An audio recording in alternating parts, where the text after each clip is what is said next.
Well, wire's still not working. I don't know why it's not working. Did the wire get damaged? Is my wire damaged or something? Do I have to get a new wire? Let me try one last thing. One last thing. I'll try one last thing, and if it doesn't work, then I got nothing. I'm going to try... Shit, I dropped my phone. Oh my god, I hate dropping my phone because the stupid SIM card pops out.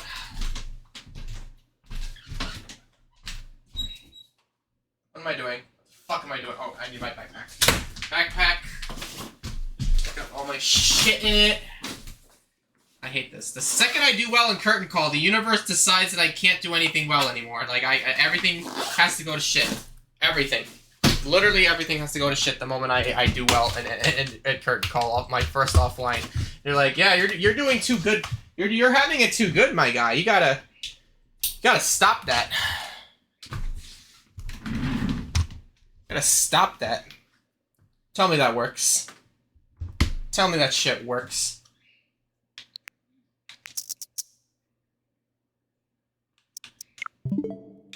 It's not gonna work. The fuck is this shit?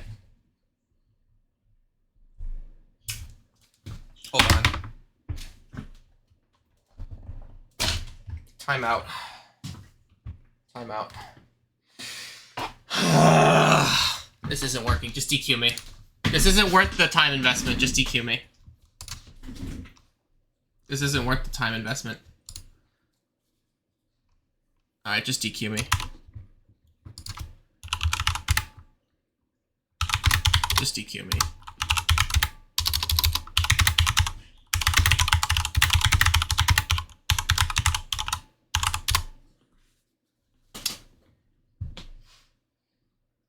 Do it. Just DQ me. I'm DQing. Fuck this shit, man. It's nothing I'm doing is working. Nothing I'm doing is working. Like, I'm trying everything, it's just not working. So you know what? Fuck this. Let me try this. Wait, no, that's gonna... Like, nothing I'm doing is working. Why does my cable not work? What is this shit? This is fucking bullshit, man. I even tried, like, plugging it out of my OLED dock, and I tried, like... What is going on? Wait a second. Wait a second. Wait a second. Wait a second. Wait a second. Wait a second. I have a theory. I have a theory. I have a theory. I have a theory. Alright? Hear me out for a second, guys. So, I went to Curtain Call, right? I went to Curtain Call. I gave them my Switch. And they used an Ethernet cable in order to, like, simulate offline play, right? So what if that screwed up my my Switch? What if that screwed up my Switch? What if I have to, like, alter the settings of my wired cable? What if that's the reason why that's not working? Hold on. Give me a second. Give me a second, guys.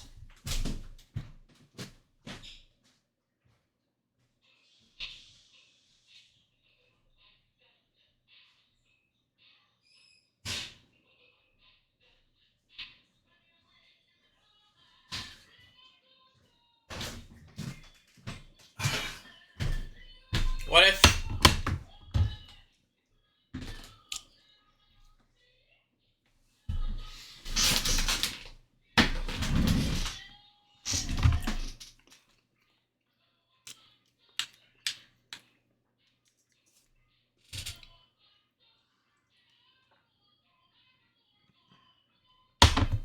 Well, let's see.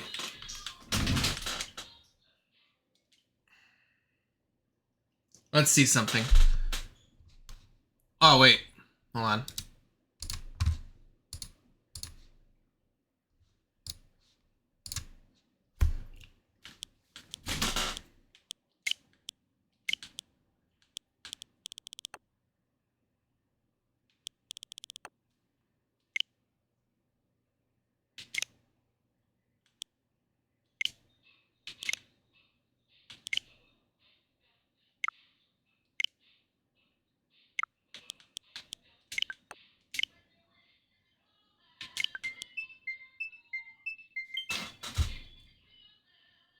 Are you fucking kidding me?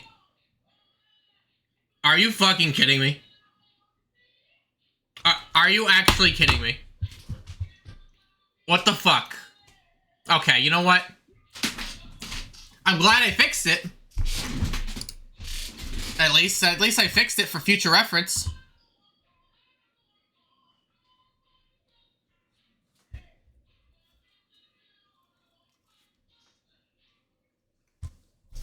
I literally just figured that out, Dash.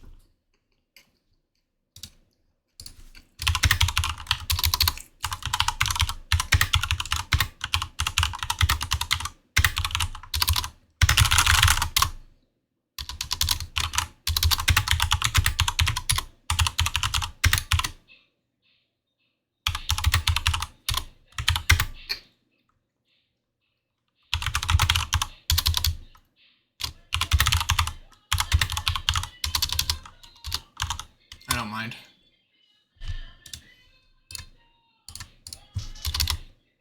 I can't believe that actually worked. How did you fix it? I set my, what I did is I changed my settings to automatic. That's what I did. I changed my wire settings to automatic and it just worked. That's literally all I did. See, look, it works! Look at that!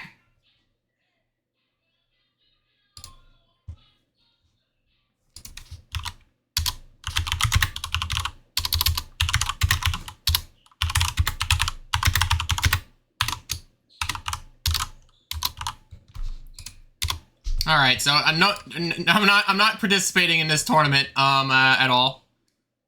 Good shit on the tourney, KTK. Thanks, Ron Blade. Not on this tourney though. Hold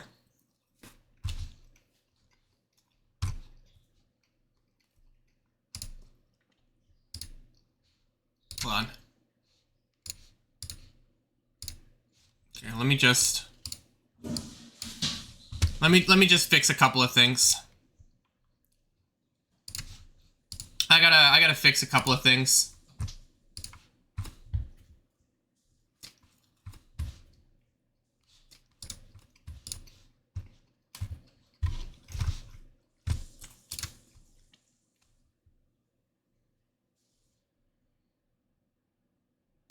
I want to delete the first one. Hold on. Back from curtain call. Sunday stream.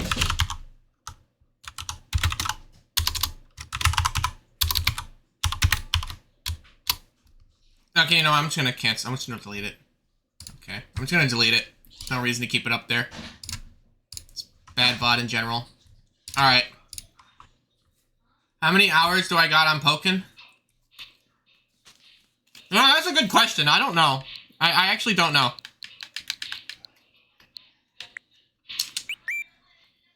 Let's look.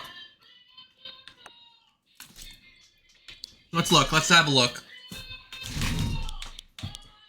Man, this is such a terrible stream. The fuck am I doing?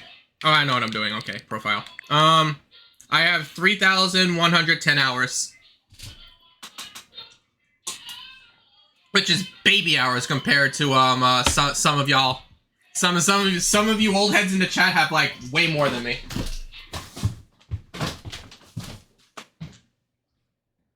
I know Neon Black.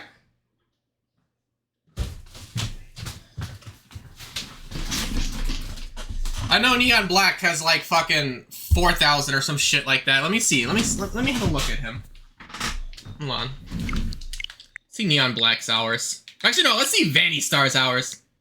Bro, I have more hours than Vanny Star.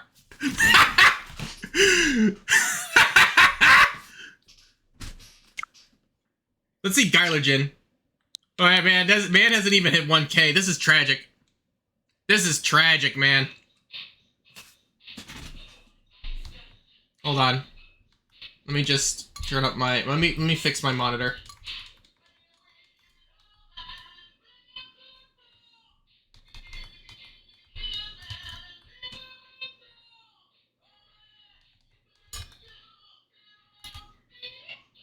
Alright, let's see.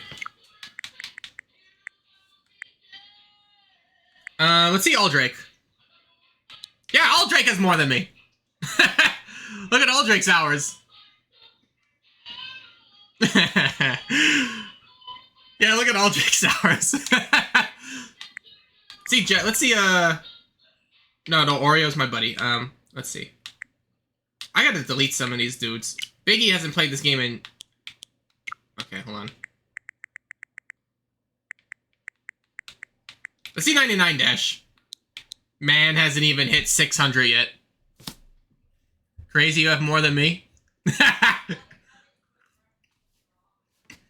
Hey, I've technically played the game more than you, Vanny. Technically speaking, I've played Pokken more times than you have.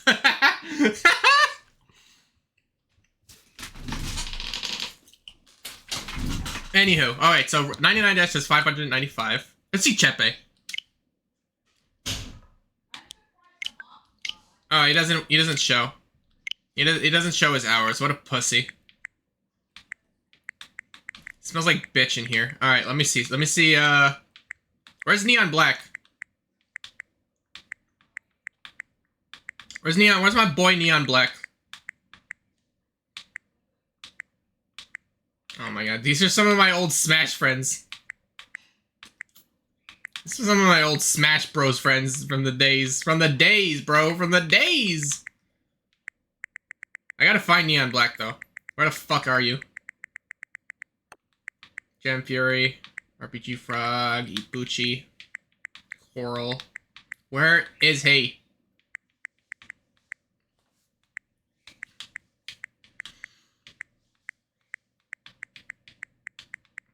Oh, let's see Leaf Blade.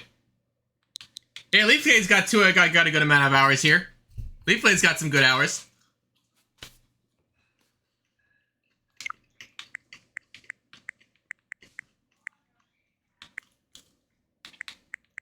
Let's see Destiny Blade. I know Destiny Blade plays a lot. I see him. Yeah, he's a good amount of hours.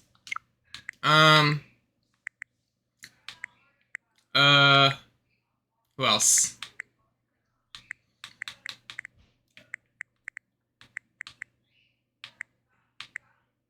Unga Bunga? I'm not really liking those hours. Not at all. Terrible. Dog shit. Man needs to play 1,000 hours of a champ. Let's see Slice and Dice. Yeah, that sounds about right.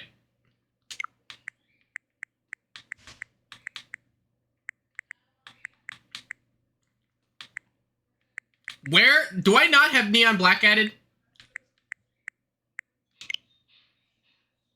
Where the fuck is Neon Black? Let me see my friend requests actually real quick. Oh my god. So many friend requests that I'm never gonna accept. Do I not have Neon Black? I've added him, didn't I? Yeah, that sounds about right, Vanny. Yeah, I can't find Neon on here. Look at Pita Guy puts me to shame though. Pita Guy puts me to shame.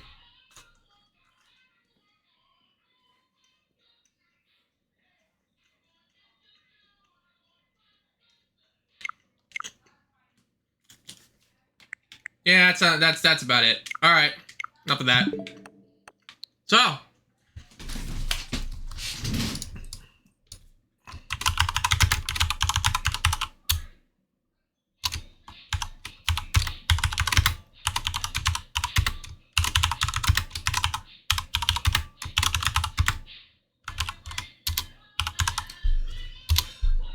you know what? Let's do some viewer battles.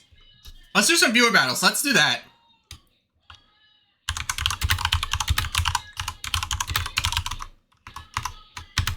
Back from curtain call, baby. You know what? Let's do this. Let's do some curtain calls. Let's do some viewer battles.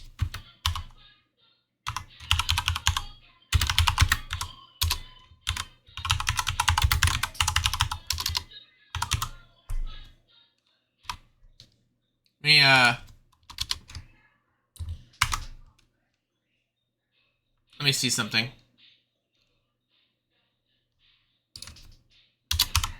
Alright, I guess we'll vibe. Mutator's a deranged psychopath.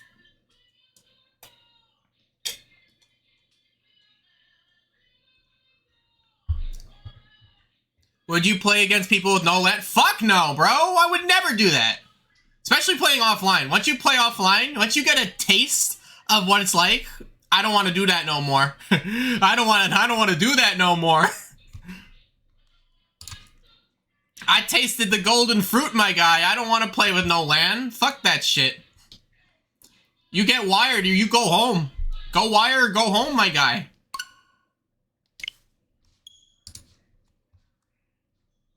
I have never played the game. Like, get a LAN cable, my guy. You filthy casual. Get a LAN. Come on, get the Ethernet cable in there. You're playing a Pokken tournament on the Nintendo Switch, which is a literal fucking potato. Just have fun. No. Have you considered that? What a lovely day. No. I will not have fun. I will never have fun. Fun is not allowed in this house. Fun is strictly prohibited. Fun is unacceptable. Buddy, I have a 10-foot cable. No, what's yours? I have a 10-foot cable going from like my attic all the way to my room. What's your excuse? Roller coaster for hamsters. Hey man, you can make it opposite. You could just put it through your attic, bro. That's what I did. You can make it work. Or you can make your, or you can put your, you can create a setup closer to your router.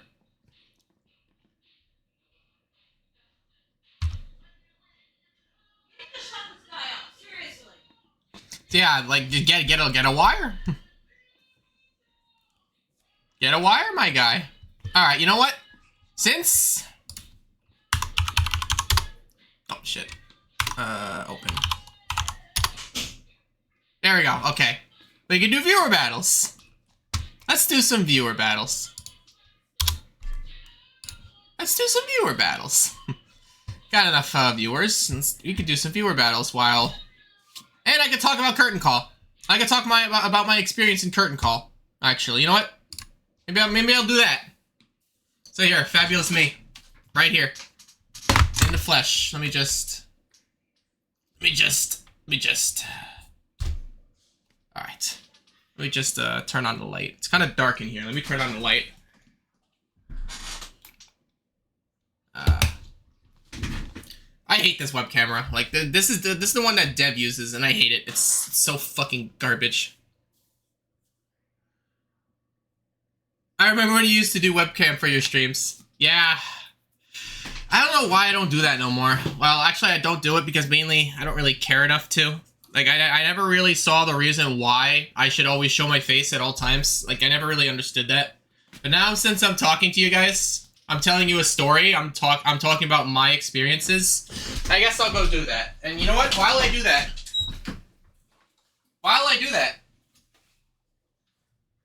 I'm gonna show you. I'm gonna wear the same outfit that I wore at Curtain Call. Yeah, it's my cat Foxy. That's one of them. All right. This is what I wore to Curtain Call. Well, I didn't wear this shirt exactly. I wore a Gengar shirt. I wore this one. Hold on. I wore this shirt.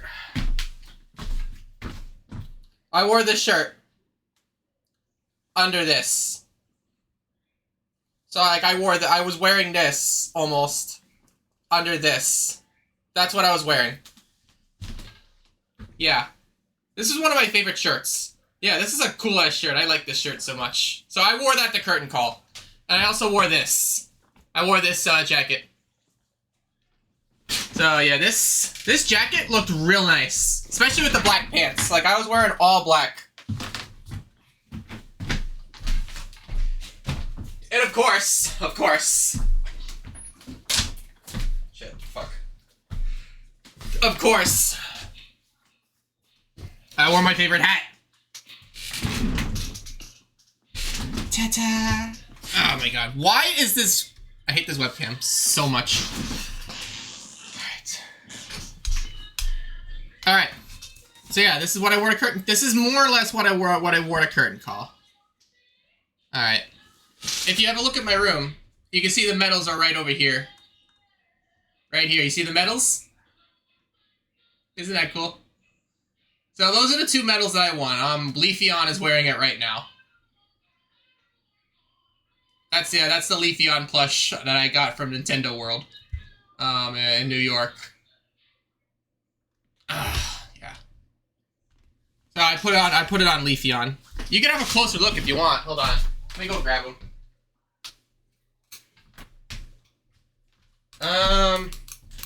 I gotta remember what I did with my my curtain call registration pass. Because I wanna keep that too. Like, where did I put it? Like, shit, bro. I gotta place my stuff better.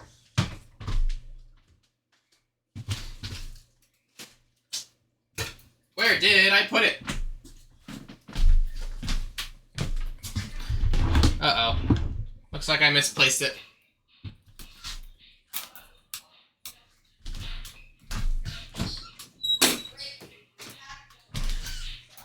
Oh, where did I put it? Son of a gun. I can't find it. Oh, that's unfortunate. I was gonna say, is a picture up there? No, that's a Smash Morale. That's the fucking Smash Morale from Everyone Is Here shit. I can't find it. I can't fucking find it. Yeah, that's what it is, Vanny. So these are the medals that I won at Curtain Call. As you can see, they both have the same front. They both have the same front, but the back is different here. So this one's the fourth place medal that I won, and this is the wild card award that I also won.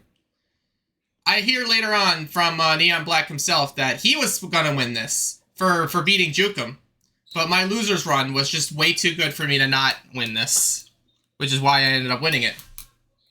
So I not only win 4th place, not only do I win 4th place, but I also win that. So I came out a winner. I came out a winner. I came out a big winner. Also, I hear top 4 is getting paid, so I get some of that money, eh?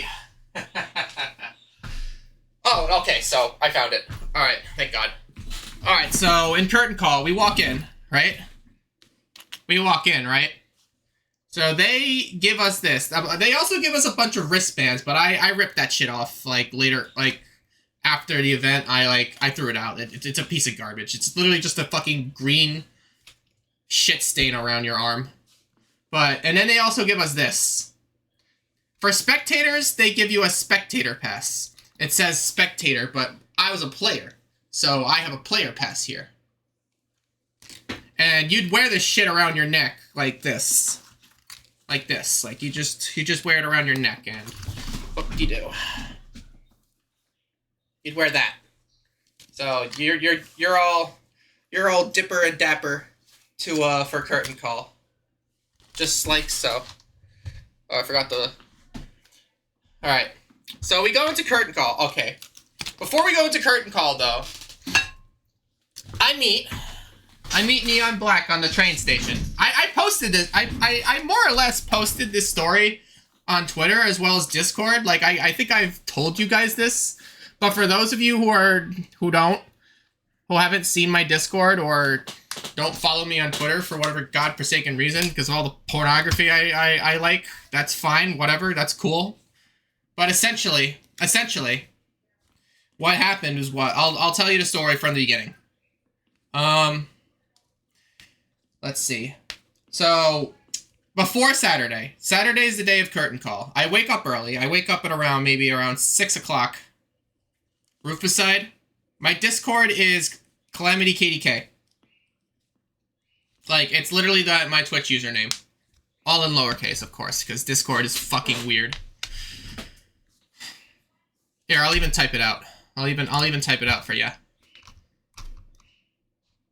Oh, you mean like I don't have my own Discord server yet. I don't have my own place yet. I'm working on that. I want to eventually have one of those, but for right now, I don't have that. Instead, I mainly hang around the main the Greater Pokken Discord community. That's usually where I hang out, but one of these days I will make my own Discord. I think I am becoming a big enough deal to actually start doing that. I think I have you added because I was asking about Chomp Tech ages ago. Yeah, let me see that actually. I think I might have been giving you advice and then you just stopped altogether. Like usually whenever I give people advice, they only take it for so long and eventually they just fucking ghost me. What's your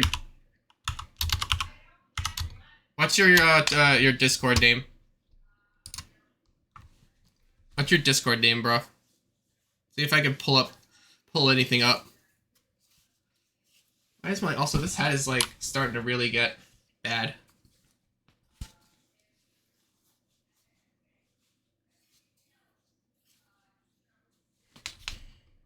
Now, what the fuck?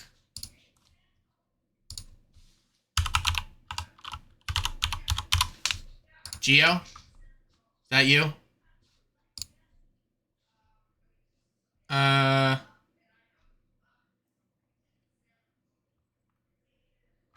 Oh yeah, I gave you like small amount of... This was like 2022. This is some early shit.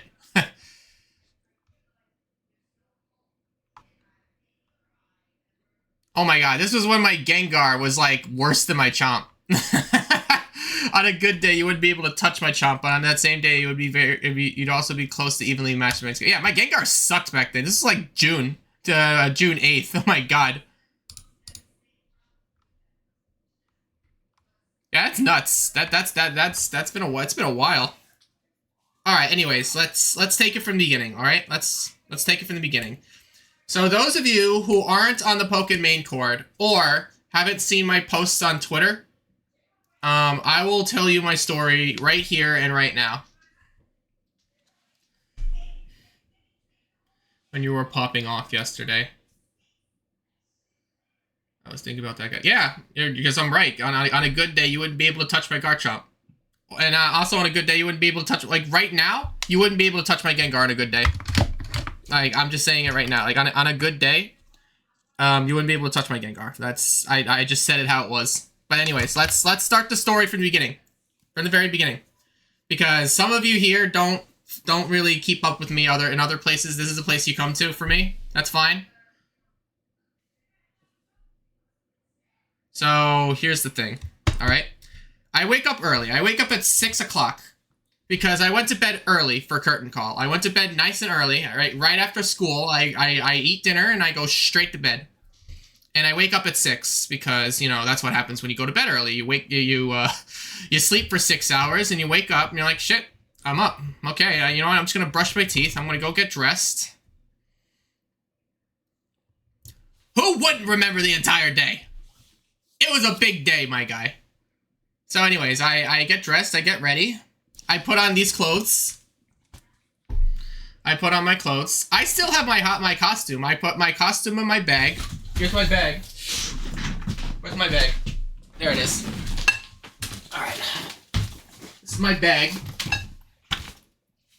This is the bag, my backpack. In here, I put my costume. My costume for like the costume party because I had a costume party. What time did you have to wake up? I usually wake up at around 10. I usually wake up at around 10, right? But on curtain call, I woke up at 6. I woke up at 6 o'clock a.m. I woke up nice and early, ready to go. So I woke up, I took a shower, I got dressed, I brushed my teeth and all that shit. I ate something, and I got dressed. I got dressed very nice in this cool jacket, as I said before. This nice, cool jacket. Looks real nice. I wore a different shirt than this, but the jacket is more or less the same. The overcoat, if you will. I wore this hat. And I also wore this.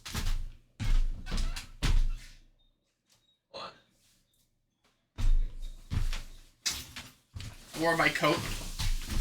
Wore this green coat over that. So I wore this too. And I think it went real nice. It was a real nice fashion statement. Also, black pants, belt. I usually have my wallet strapped on here. Like, I have my wallet, like, strapped on my belt. So, like, you see a chain. Kind of like this. Hold on. That. Strap that. Alright. So as you can see, I have it like strapped to my belt, and it goes into my pocket. It helps keep my wallet on, and also looks nice. So yeah, I wore this coat. This coat has a lot of pockets. This coat was very useful.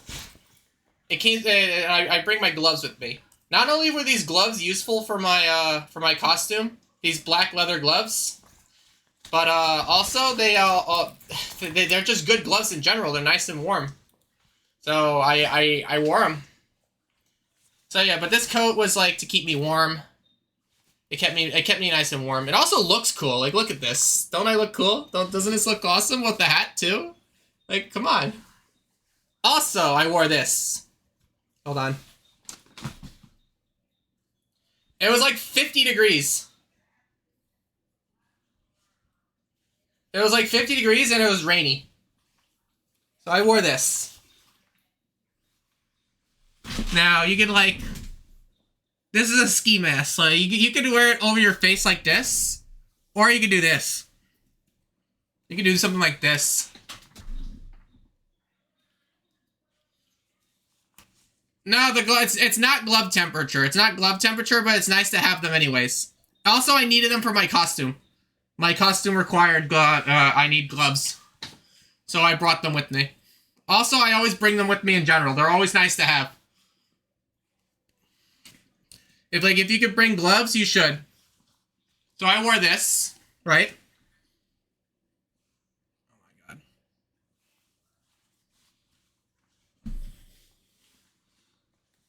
I talk from experience. I know, I believe you. I believe that too.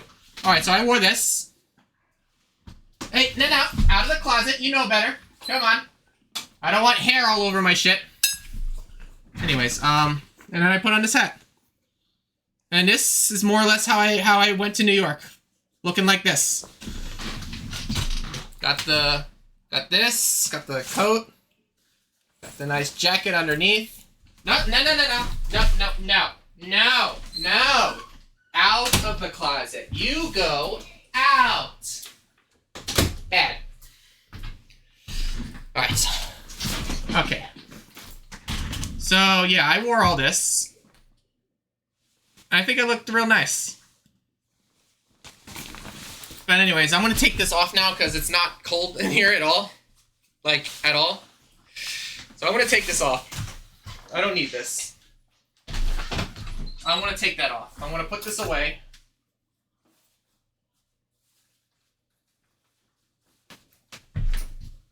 I want to put that away, right?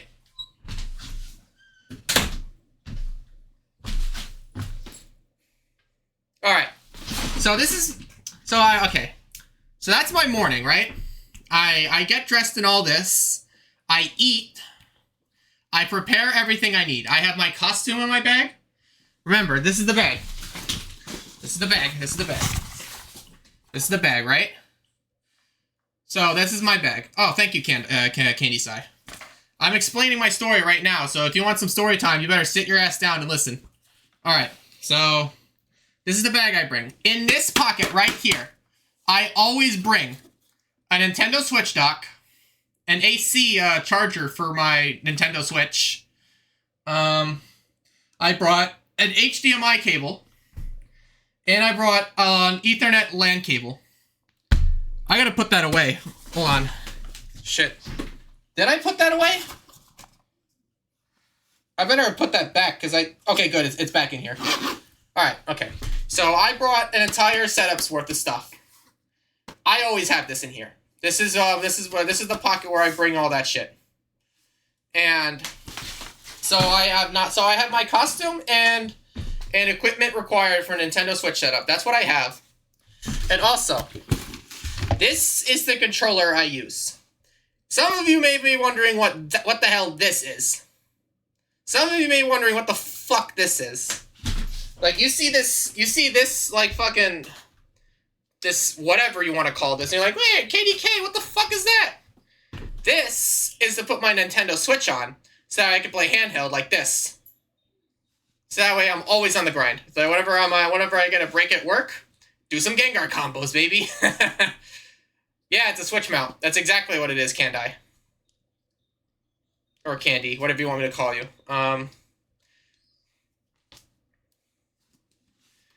So, yeah, I had some people... No, you'd be surprised. Some people deadass asked me, including Jin. Jin and Euclase even asked me when they saw my controller. When they saw my controller... when they saw that control... Then they saw my controller and they saw this, they asked me what the hell this was. And I had to tell them what it was. Anyways, I put my Switch in here. In this nice little case. They actually commented about it on stream. They did? Interesting. What did they say? What did they say? What did they say, Benny?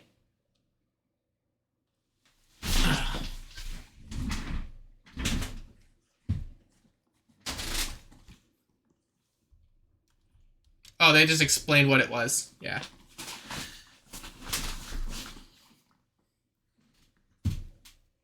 Okay, yeah. So yeah, this is the case that I brought with me for this. I put my Switch in here, right? It goes in here. Fold this up. Just like that. And I have a bunch of game cards here. Right? Game cards. And in this upper pocket, I have a bunch of equipment. I have what's required to wait a minute. Something's out of place. Something is where they don't belong. You don't belong in here, you belong in there.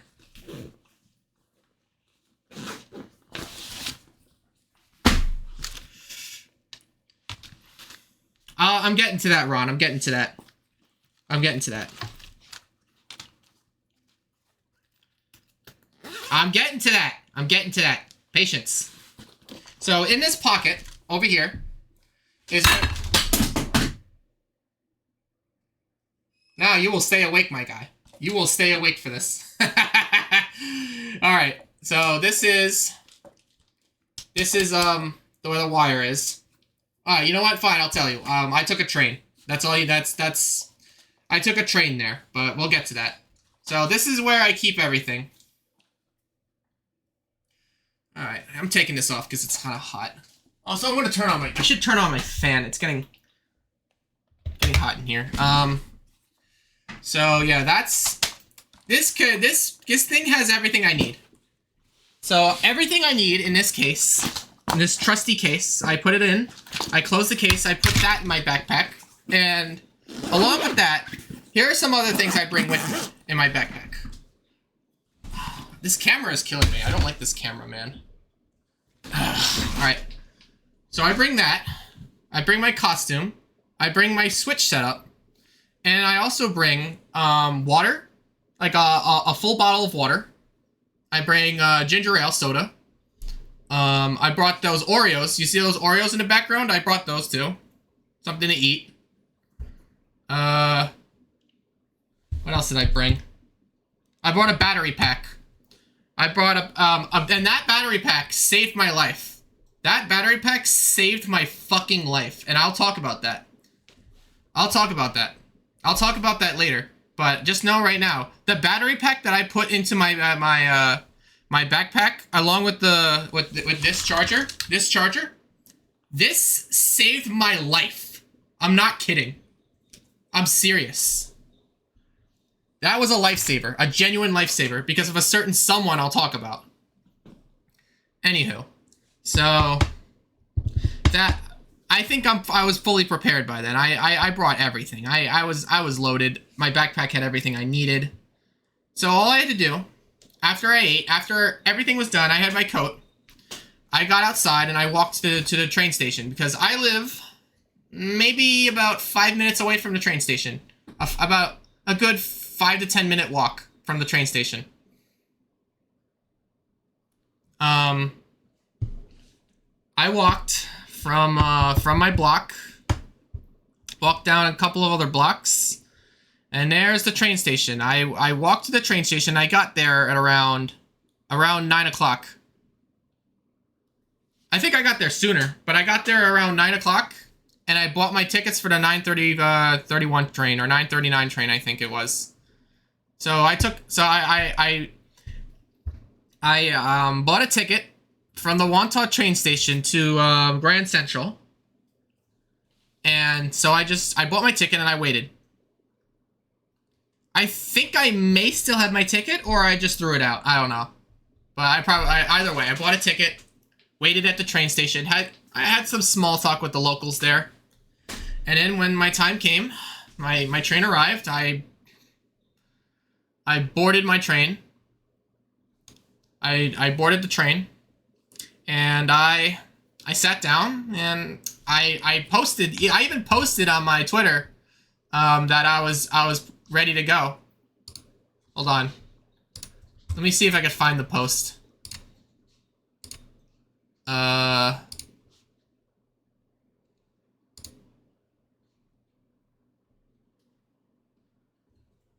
don't think he's done double it. You're an idiot, Ron. You're an idiot, Ron. You think I'm charging AA batteries? Oh my god. Man thinks I'm charging AA batteries with a battery pack. Alright, let me see something. Alright, so here's my Twitter, right? I posted a bunch of shit on here. Yeah, right here. So around this time, there's my ticket, right? And then I go on the train. Here I am right now on the not right now, but like when the train comes, I was ready to go. I had my glasses, I had everything. There's my ticket. During this time, it was raining. It was raining a little bit. It was raining quite a bit. It was raining quite a bit. And I didn't like the implications of that. So I told Neon to bring an umbrella because that's who I'm meeting. My plan was to go to Grand Central and wait for Neon to arrive at Grand Central and meet him there. That was my goal. That was my intentional. That was the plan going forward because I wasn't gonna go alone. Whenever I attend events in New York or go to New York in general, I make sure that I'm never alone. That is my #1 rule. Don't go through the city alone. If you can avoid it, get somebody to go with you and stay with them. Stay together. New York City is a very, very busy place. It's full of people. It's full of crazies. It's full of... Is New York unsafe or anything? Yeah, I'd say it's a little unsafe, and only because there's so many people that it's hard. It's easy to get lost. It's easy to get separated, and it's easy for someone to like suddenly mug you. That's the thing. It's when places are crowded, there's a risk factor. There's a big risk factor when your like places are crowded. And you have to be careful about that, especially in New York City. Like, New York City is filled with tall buildings. No, that's not what Neon's for. Neon is for company. Also because I wanted to meet him. Anywho, I could have probably, like, decided to go with Juan. I probably could have done that instead. But I wanted to go with Neon because I felt like Neon was a better friend. I know Neon better than I know Juan in terms of like on the internet. We talk more. We're friendlier with each other. We're good. I'd say we're good friends. All right, so the train arrives at Grand Central at around 10 o'clock, I think. I'm 23. I don't know how old he is. Anyways, so let me just, there we go, okay. So I go back on here. I arrive at Grand Central, and this is more or less the photos that I posted on Twitter that I took in I took a bunch of photos in Grand Central, but there's some stuff I posted. Grand Central looks pretty. Like, it's a genuinely pretty area. Like, look at this place. This place is awesome.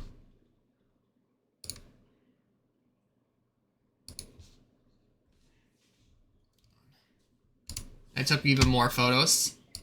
Oh no, these are the same bunch. And there's there is this giant escalator at Grand Central. It's huge. Look at this. Escalator down. Look at this shit. Look at this. Here we go.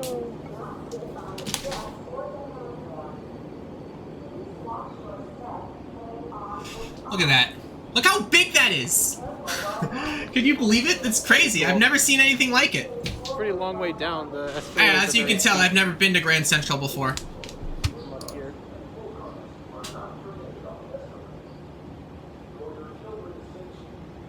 I can't see from my phone. Oh, hello, Riggs. How you doing? Recording may be a little shitty.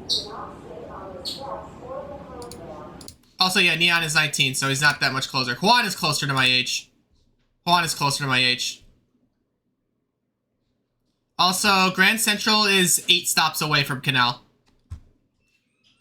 I had to figure that out for myself because of a certain someone that I'll talk about. I've never been to the city. No, I have been to the city, but not a lot. I don't frequent the city. I've been to the city like maybe a couple of times when I was a kid, and when I had my parents like bring me there for me. But in terms of like going myself, I did it once, and every time I went there, I went to Penn Station. I never went to Grand Central. I never went to Grand Central. I always went to Penn Station. These escalators are really steep. Like, look at this escalator. It's so big. Was, quite something. There's me. Look at that. I ride the escalator down. All that shit. And then there's me again. And then there's me again in Grand Central Hall. So that's the last bunch, okay? So that's that. So after a little bit of waiting and after a bit of navigating, I had to figure out where the fuck Neon Black stopped off. I eventually meet him and his friends. They had this big ass sign. I think they showed the sign on Twitch even. Yeah, on 34th Street. Yeah. Somewhere around there. Oh, that's another thing. Those escalators are evil, Ron Blade. Like, going up those escalators suck ass. Let me pull up the picture again. Hold on. Going up those escalators suck. Because, like, you have to cling on for dear merry life because of how steep that it goes up. It is a real tripping hazard, I swear. Like, if those escalator floors are wet, you can slip. And you will get hurt. You will fall down the stairs like Peter Griffin. It is crazy. But yeah, it's wild. It was a wild experience. So anyways, I eventually meet Neon Black. We took a picture together. Took another picture together. There's us. There's him. There's me. I'm holding my ginger ale. Hold on, let me...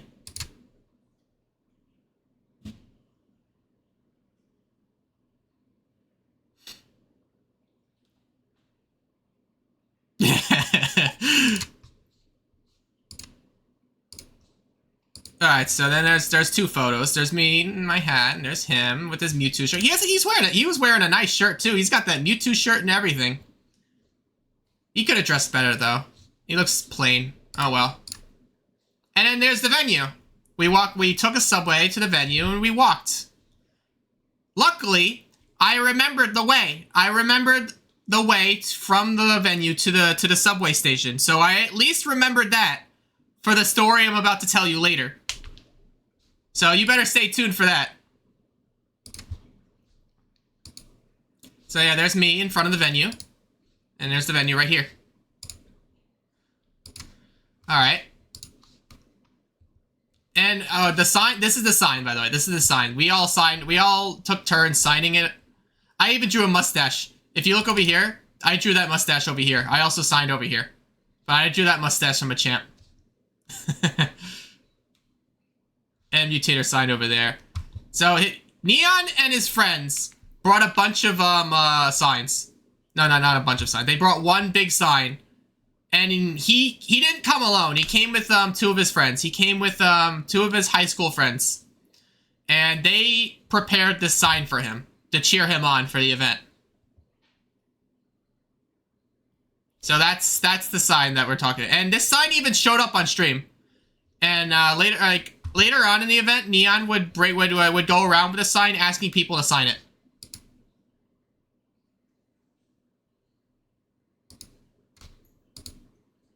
And we also took this picture, but I got a better quality one, so suck my ass, Neon. Alright, so in the event, I met a lot of people for the very first time. So, I took pictures with Lemon. I took pictures with Jukum. I also took a picture of TEC, but I didn't post that shit. that shit's staying in my camera roll and for me to see only. There's 99 Dash right over there. That's me. And that's jammed. This is me getting jammed, guys. This is the only time I'll ever get jammed in my life. Isn't that great?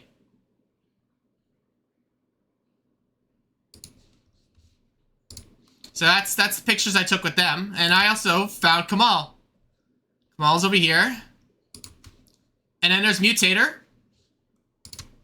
And then there's Marks. And then there's Super Epic Guy. He looks kind of like Rice now that I think about it.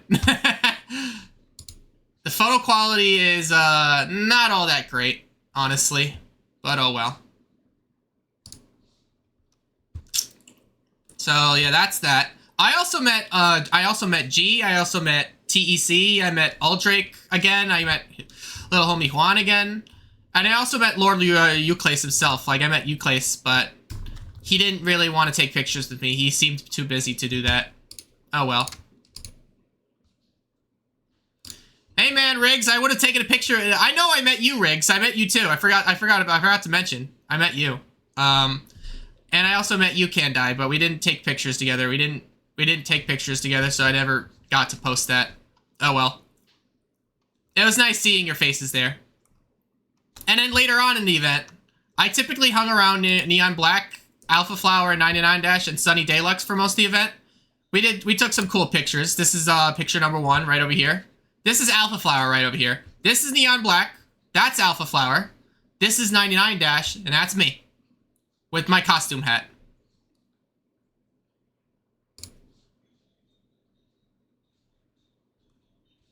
Yeah, that's us.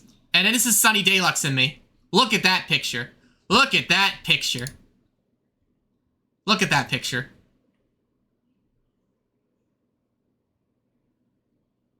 Posted on Discord. Yeah, I probably did.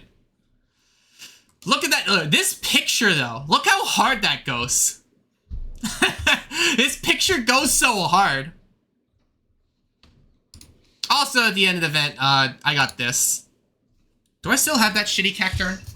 Don't tell me I lost it. Yeah, I still have him. Hold on. Sunny Deluxe gave this to me. It's, more information on that is posted on my Twitter, but essentially... Hold on. What are we doing? Alright. So, this is the little cacturn little fuck that, I picked. Sunny Deluxe was giving away a bunch of, tiny little Pokemon figures. They look all fucked up, but I feel like this one looks the least fucked up.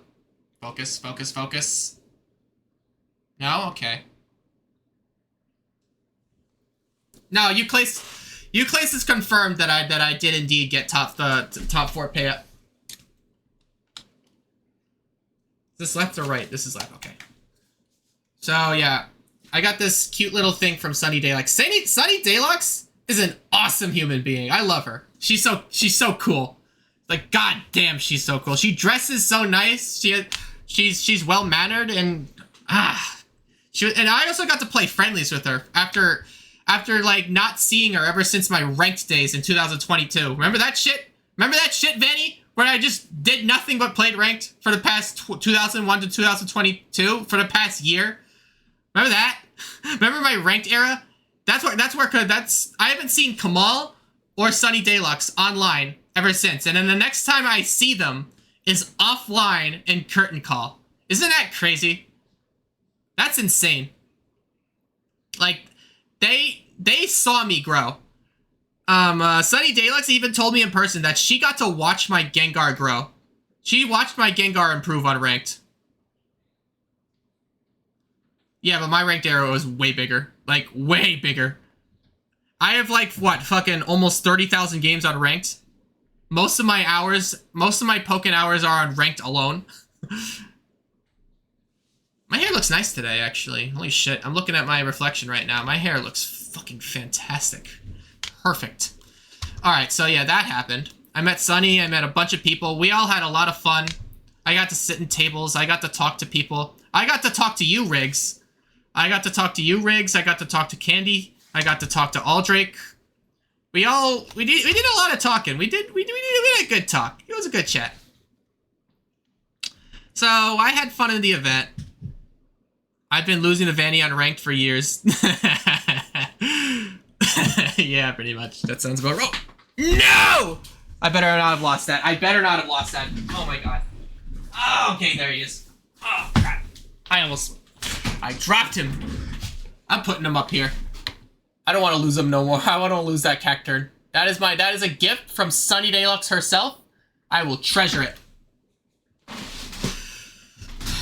My special ed, I remember having really long hair. I did.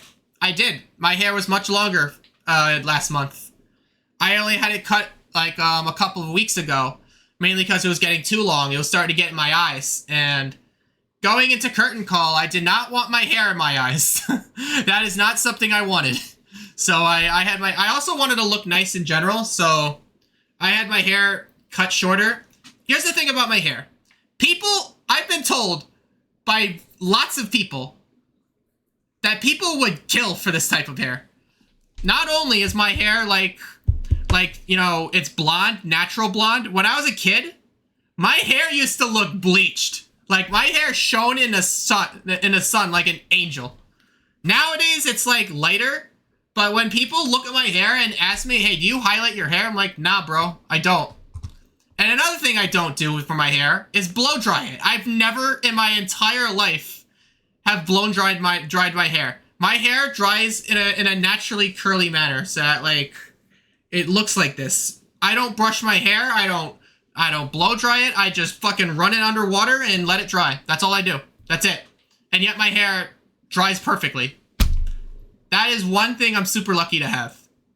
Super lucky to have. Also, I use good shampoo too, so that works too. So I take good care of my hair, but not as good care as some other people would, because I don't need to. I've never had to, like, fucking use curling irons. I never had to blow dry my hair. I never had to brush my hair. Yeah, my hair takes care of itself. It's crazy. So yeah, I got, like, the perfect haircut, and people are jealous of that. That's the main reason why I wore my hair long for so long, because I want if God's gonna give me the perfect hair, why not wear it out? Why not wear it out? But anyways, I cut my hair. And here's another thing about my hair that's bullshit. It grows like weeds. You could cut my hair, and within the end of the month, it'll grow right back. It'll grow right back. I'm willing to bet by the end of November, I'll be old Shaggy again. My hair will be all out. I'm willing to make that bet, that my hair will be all out by the end of the month. It's insane. It grows at a very, very quick rate. So that's that. The hair flexes on her. Hey, man! I told you you have those eyes, bro, but I got the hair. I got the hair. Also, it's not even cut that short. Like, my hair is still pretty long in the back. Still below the collar. Still got that going for me. Anyways. So, that's my story about how the event went, more or less. So let me talk about my run, right? Let me talk about that. I feel like that's probably what you guys are more interested in. Or you guys are more interested about how I felt about my run. So I was projected to fight. I was seeded, so that way I have to fight Flagar first. Now, if there's one thing about Flagar that everybody knows about, is that he kind of has a tendency to just beat players within round 1 that are better than him. And that's exactly what happened. Now, for game 1, I think you guys may have caught on to this, but I tried to use the Garchomp Unblockable on Lucario, but I messed it up, and I ended up, like, you know, losing the game because of it. Which is unfortunate.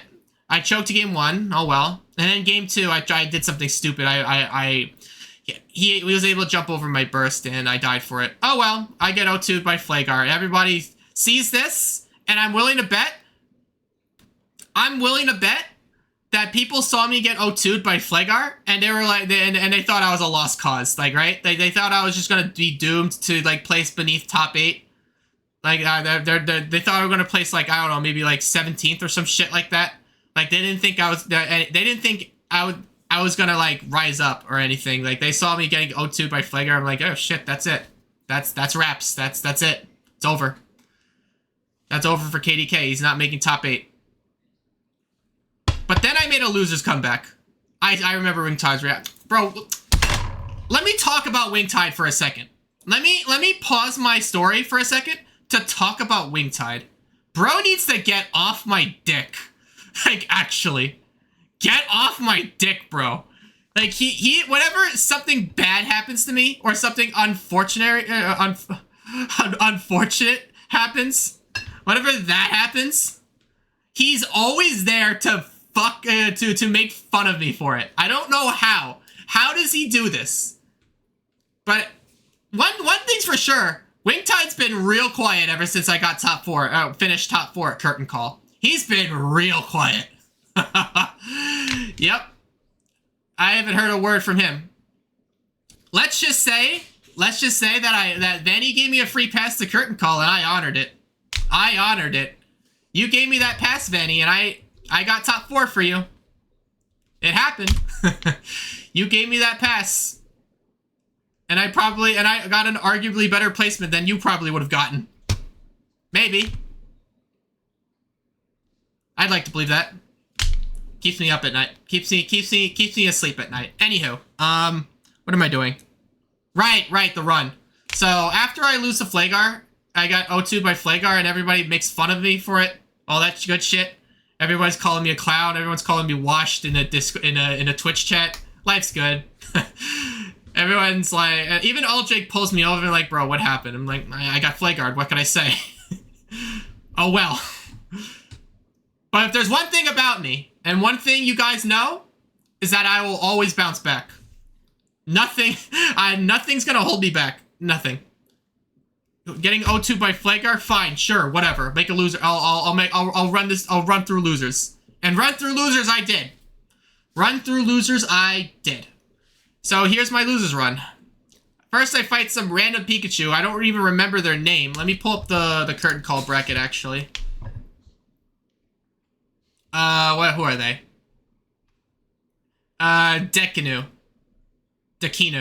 However the fuck you say their name, I don't care. I 2-0'd them. I 2-0'd them with Garchomp. What was my seed? Hold on, what was my seed? Bro, I got seeded 15. I got seed 15. That's crazy. Alright, hold on. Let me just go back to the overview, to the bracket.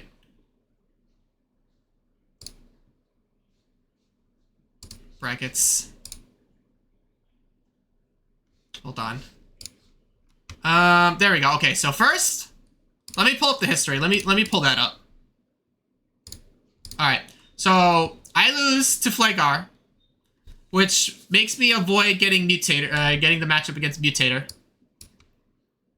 So I end up in losers round 2. And I beat Dekinu with Garchomp. And then my next opponent is Orlando Fox, right? So I figured, hey, I have a lot of experience with Aldrake. Maybe, and what do I know about Orlando Fox? Maybe she's just worse than Aldrake, and I was right. She was a lot worse than Aldrake. Like Aldrake just knows how to play the matchup like super well, whereas like Orlando didn't really seem to know what to do. So I took advantage of that. I got an easy 2-0. Next up was Oreo. Oreo played Mewtwo and Darkrai, and my gang. I decided, I'm just gonna go Gengar for this, and I 2-0'd him. So after getting 3 2-0s in a row, I get 3 2-0s in a row, and my next opponent is Aldrake, and we're competing to get into top 8. I think you might have seen this on the stream too. I think you guys might have seen the match actually. Let me see if I can pull it up.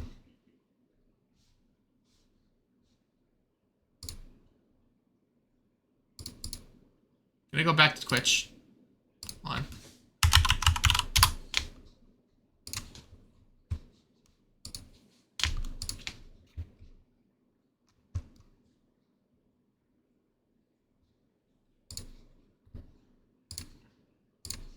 Let's see. Oh, you leaving?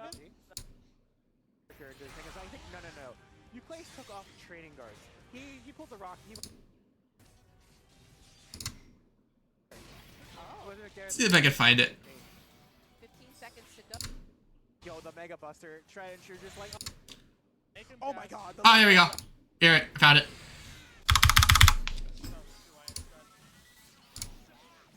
I know that attack is like 8Y or 4Y or something like that, but like. Hold on. Which character would be good? And this is like really. They're talking about picking up a top tier. I remember this part. One of the most feared players. Tech is one of the most feared players. Suck my ass. Shut up. I don't want to hear that nonsense. I'm not afraid of that. I'm not afraid of that bug. If I saw that bug boy in bracket, I would have whooped his ass. Both of those people were actually using. I don't give a shit if Mutator couldn't have done it. I would have done it. I would have found a way. And then Tech was like, "Hey, let me show you how to use a character." But you know what? This is actually a really big. Anyways, this is the match. This is the match. So my reasoning for bringing out Gengar here is, you know, you guys know this already. This is probably the most familiar matchup that I know. This between me and Aldrake. That's like fucking Jesus versus Satan, Kyogre versus Groudon, fucking King Kong versus Mothra, or shit like that, or King Kong versus Godzilla. You guys know this matchup. You guys have seen this over and over again, and now you guys get to see it on happen offline. How did that feel for you guys? How did that feel for you guys? Because I'll tell you how it felt for me after I hear it from you. How did that feel to see this matchup offline? Because I'll tell you how it felt. For me. For me, it felt like it just felt like another RTG. I'm going to be honest. It didn't feel any different. It just felt like another RTG. It just felt like another goddamn online bracket. Just another Friday. Another Saturday, rather. Just another Saturday night. Playing fucking RGG online. So anyways, I just do hypnosis. Alright. Other than me, who the fuck has the balls to just run up and grab Aldrake with Gengar? With a 5'10 character. Look at this. Like, look at this. Look at that! Who does that? And he grabs him again!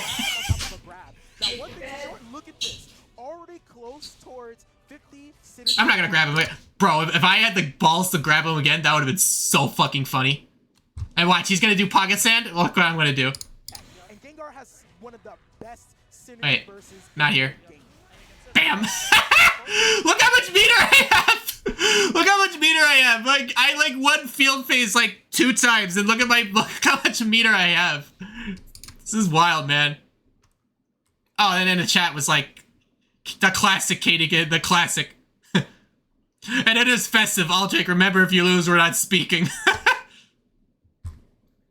Oh my god. It was so funny. It did feel like another RTG. And there's the typical Gengar combos. Now here's the thing that weakened my Gengar combos for these games is that I don't have the sound cues to go by. So if I have to like look at them and react. I can't listen for them. So that kind of messed up my combos a bit. Like, it looks like he's gonna go in, like, obviously he's leading this round, but assuming it goes the way it's going, he'll start round 2 with... But I'm doing them just fine anyway, so... And I burst! And it's a perfect. Perfect. Been touched the whole game. That is ended with a perfect KTK. And listen, most characters got a perfect. It's like, here's some momentum, we're feeling good. With Gengar, you got a perfect and you got full meter. Dude, like, you can't ask for anything better. You can't ask for anything better. We have the Lesser Surge on deck. Ooh, nice. And he gets me with the pocket sand. Doesn't want to make sure he lets him get away with And he gets... See, this... That is something Orlando Fox does not do. Like, Aldrich will see me do permeate and he'll wait for it. Whereas, like, Orlando Fox just lets me do it. On that, we are awake. We got a little bit of coffee with that perfect, okay? We had a little bit of coffee with that perfect. Oh, beautiful. Ah, I didn't punish. I thought it would dive down and went horizontal. Oh, okay. But, you know, steering the wrong direction. It's okay. Ooh, okay. A little bit. That's another thing I do against Aldrich. Trying to show him what that tongue does. Oh my god, I'm messing up these combos. Getting all the way through the CA vulnerable frames, and you know Aldrich is the type of person to be completely optimal. No summon on the Lesser Surge. Do we do it now? No. Oh my goodness. That was so funny. Yes, you are 2 guesses away from the end. Yes, you for sure. You are completely. You're 1 guess away. What do you do? You don't do anything. You get hurt. Oh no, he's fine. Teabag? Alright, Did I just teabag him? Wait. Did I just teabag him? Did I do that? Did I actually do that? What do you do? You don't do anything. You get hurt. I actually did! I actually did that! I was feeling myself. I was feeling myself. From burst. Nothing to do here. 2 guesses. We jump out. We can kill off of this. Yeah, it's fine. But we do get hard knockdown. Lesser Surge. Now, here's where I made a mistake here. What I should have done after this is I should have at least done 5Y. And even if I traded with it, it would have killed him. That's what I should have done, but I was a pussy. I didn't do it. I was being a bit of a pussy, so I didn't do it. No. We're activating the burst. It's okay. I should have grabbed him there. I should have grabbed him there. I should have grabbed him there. But I should have done 5Y. I should have killed him. But it's fine, because look at this. I have my meter right back because of synergy. Look at that. Synergy. It doesn't care if I lose the round. I get 40% if I lose, so if I use it round 2, I'll get it right back round 3. What? This little synergy nugget is gonna matter? Oh wait, hold on. Do we have I think we're using synergy. Excuse me, hard time getting burst? See, look, I got hard. Oh, did Jin say that? Did Jin say I was gonna have a hard time getting burst back? Because he's full of shit. I didn't have a hard time at all. I got it right back immediately. Get up burst. It's no longer a hard time. Synergy focus Gengar, bro. Who thought? And now he's got the burst. I would just use it, honestly. And I have burst. Put him in the corner. Make him. Oh my god, the left right. Left right. Shook. Okay. No way. The patience. No anti-air. Ooh, the JX on the JX. This is a beautiful combination and low PSP. Do we go for the reset? Nah, I did too late. Hits on that Astonish. All right. Still finding so much pressure though. Oh, okay, we get hit, putting him towards the cage. But you said you cannot cage me. You cannot cage all this Gengar. Oh my god, look at this. He doesn't have meter. That's it. That's another big thing. He doesn't have meter and I do. And look how much more of a lead. What the fuck do you do? And now you can't. Oh my gosh. The fear. Counter. Counter. Counter. On CA. Oh, that's me. That's me. That's me. Look at me. Look at me. Look, bro. Look how fabulous I look. Look at me. Look how fabulous I looked with that shirt and everything. Oh my god, I look so good. Did they not have headphones? No, we didn't. We didn't have headphones. Yeah, look at that. Like, I look cool, bro. I look so cool. Okay, so let me tell you who's in the background. That's Marks over there, if you can see my mouse. I think that's Riggs talking to Neon Black. That's Danny iPod on his iPhone right over there. That's Mutator with Marks over here. So yeah, Candy and Neon Black are no, that's Riggs. That's Riggs. Riggs and Neon Black are talking, and I think that's Samantha.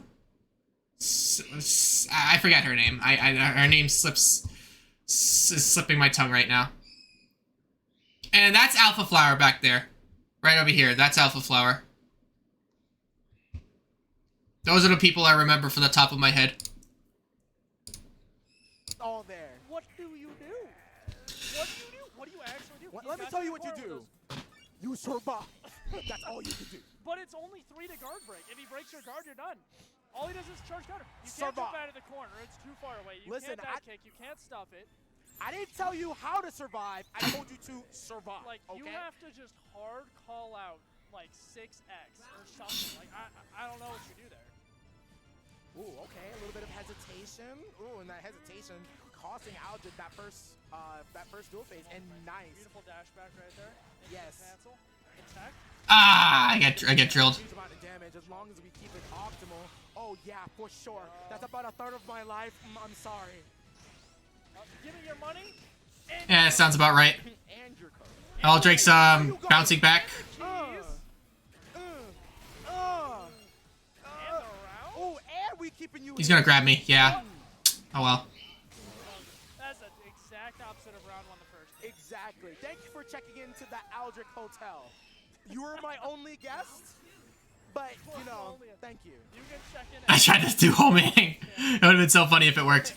And he sances me there. I'm getting red.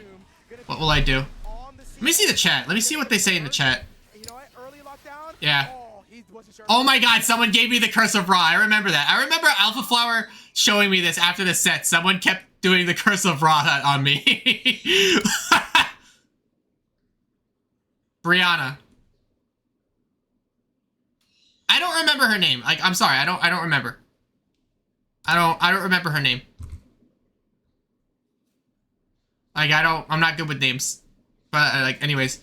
Someone gave me the Curse of Ra. How do you, all I gotta say is, I play a character that manipulates sand. How the fuck are you gonna curse me with Ra? How are you going to curse me with the Curse of Ra when I play a character that literally swims in sand? That's all I gotta say. Or not, tricky stuff coming out from KTK. Gonna try to get a conversion here. Hard knockdown, yes, no. Full conversion, 1/3. You got the combos on deck. Ooh, okay. All right, yo, come in here with me. I just grab him. He said you're locked in here with me, but he said I'm comfortable with it. And now it's huge. You took his synergy gauge. He's still got full synergy, so we can, you know, Aldrich can't try to force around right here by burst. We can try to force burst out of using perfect. Ooh, this conversion is beautiful. Are we taking away that synergy? Yes, we are. Come here. No. Delicioso. Ooh, give it here again. No. Delicioso. Grab him again. Grab him again. Oh!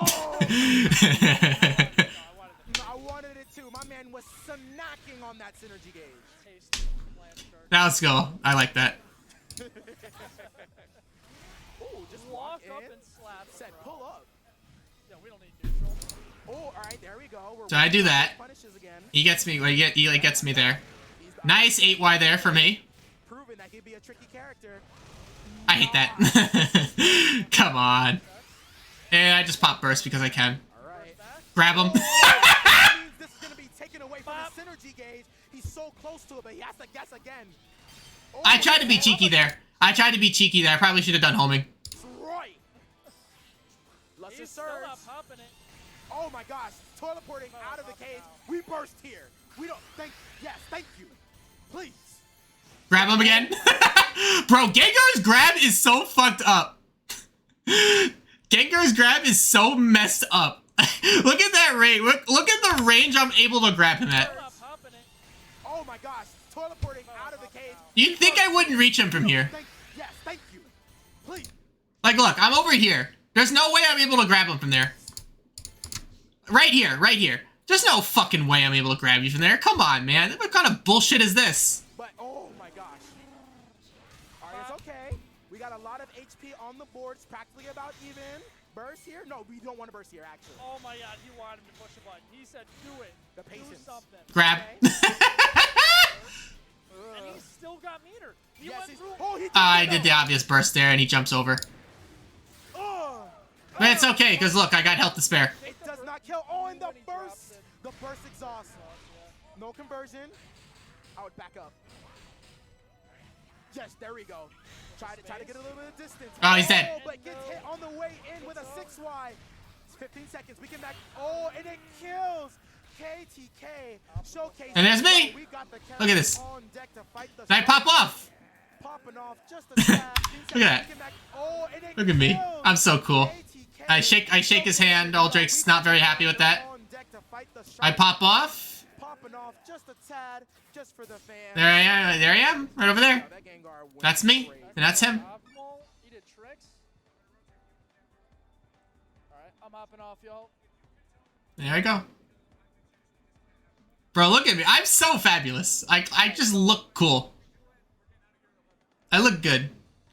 Yo, forget And I'm talking to Sunny Deluxe right over here. All right. So listen, people. I know a lot of you probably were ready. I'm for talking to the him too, I think. Oldie Pokin, going back to the Wii U, but unfortunately, we're looking at the time, and you know what? A tournament organizer.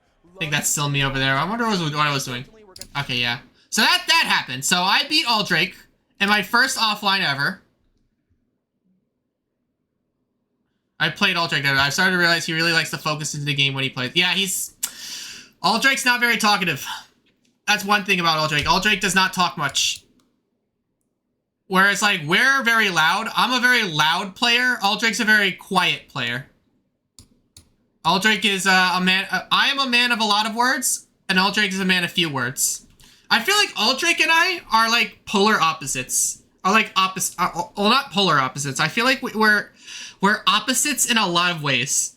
Like, Aldrake used to play more patient, and I used to play more aggressive. Aldrake was a man of few words, and I was a man of a lot of words. It's crazy. It's cool. Like, stuff like that. I do have my moments. I do have my moments where I fall silent, but a lot of the time, I talk a lot. I've noticed that. I have a lot to say. I am a big talker. So, that's how I got top 8. I beat Aldrake in a spectacular 2-0 fashion. And after that, I beat Jin in the same, in pretty much the same way, more or less. Let me pull that up. So, okay, so basically after I get top 8, they go on a break. Like, we go on a break until like 6:15, I think. It was like maybe 5:50 when I beat Aldrake. When I defeated Aldrake, it was like 5:50, and they decided to go on a break before the rest of top 5. Not top 5, the rest of top 8.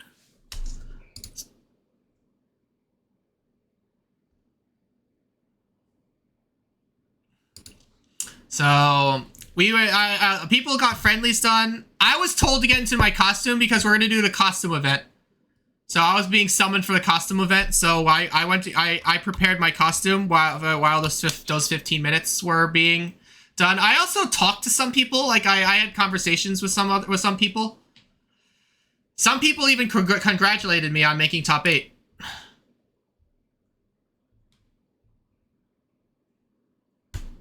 Yeah, everyone got food. That's another thing. Everyone got food. As for me, I didn't get any food during break. I just what happened here?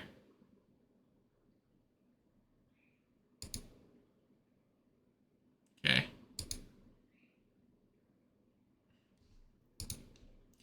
So, alright, so but after break, we did the costume party. I don't know, when in the stream did this happen? Like, I'm pretty sure this happened sometime after. Hold on. There's me. Okay, where's the break? Okay, the break happens a little after I beat Aldrake. It happens not right after the set, but like a couple of sets after, like after everybody else gets top 8, after the rest of like top 8 is confirmed. They go on a little break, And then we go right into the costume event. We got the main event. We got this baby right here. That's gonna be raffled off later on tonight. G won the prize, by the We way, have a costume contest where for the controller. Shame. yeah, basically. On Twitch, and then we can. Let me see if I can get the costume event. You know. Oh my god. All right, here we go. Costume event. Costume event. Costume event. 5 minutes. 5 minutes. 5 minutes, he said. After you just have to There we get go. permission, man. All right, here we go. I'm chilling though. I'm having a great time. Here's the costume event. So okay, so let me just explain what's going on here. This is where we played our games. These are the tables in which people ate. I sat down on this table over here. You see this table over here? You see these two adults over here? These are Alpha Flower's parents. These are Alpha Flower's parents. And that over there is 99 Dash. I think Alpha Flower was sitting over here. And I was like sitting right next to Alpha Flower's mom. Throughout most of the event. That's Zucchini over here. He dressed up as Kevin James and won the whole fucking contest. That's Flagar over there, as you can see by the shirt. That's Lemon. That's Euclase up here. And that's Jin. This is Jin over here. And right behind that gate, that grate, is a commentator's booth. There's a couch that could fit 3 people on there. And it's like right behind here, as you guys may have guessed.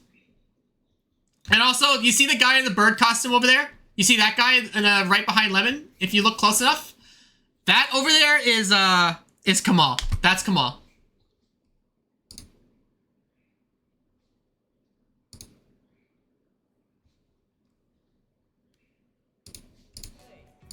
Euclase.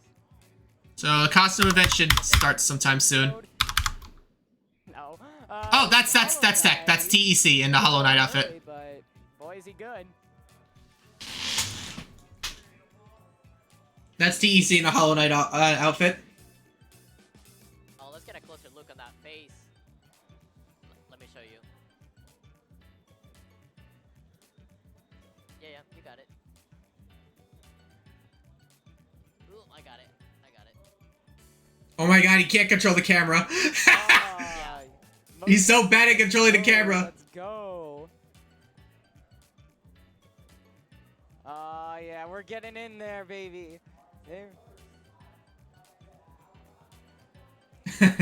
They don't know how to control the camera. It's great. It's great. Oh my god, with the Ooh. Bow.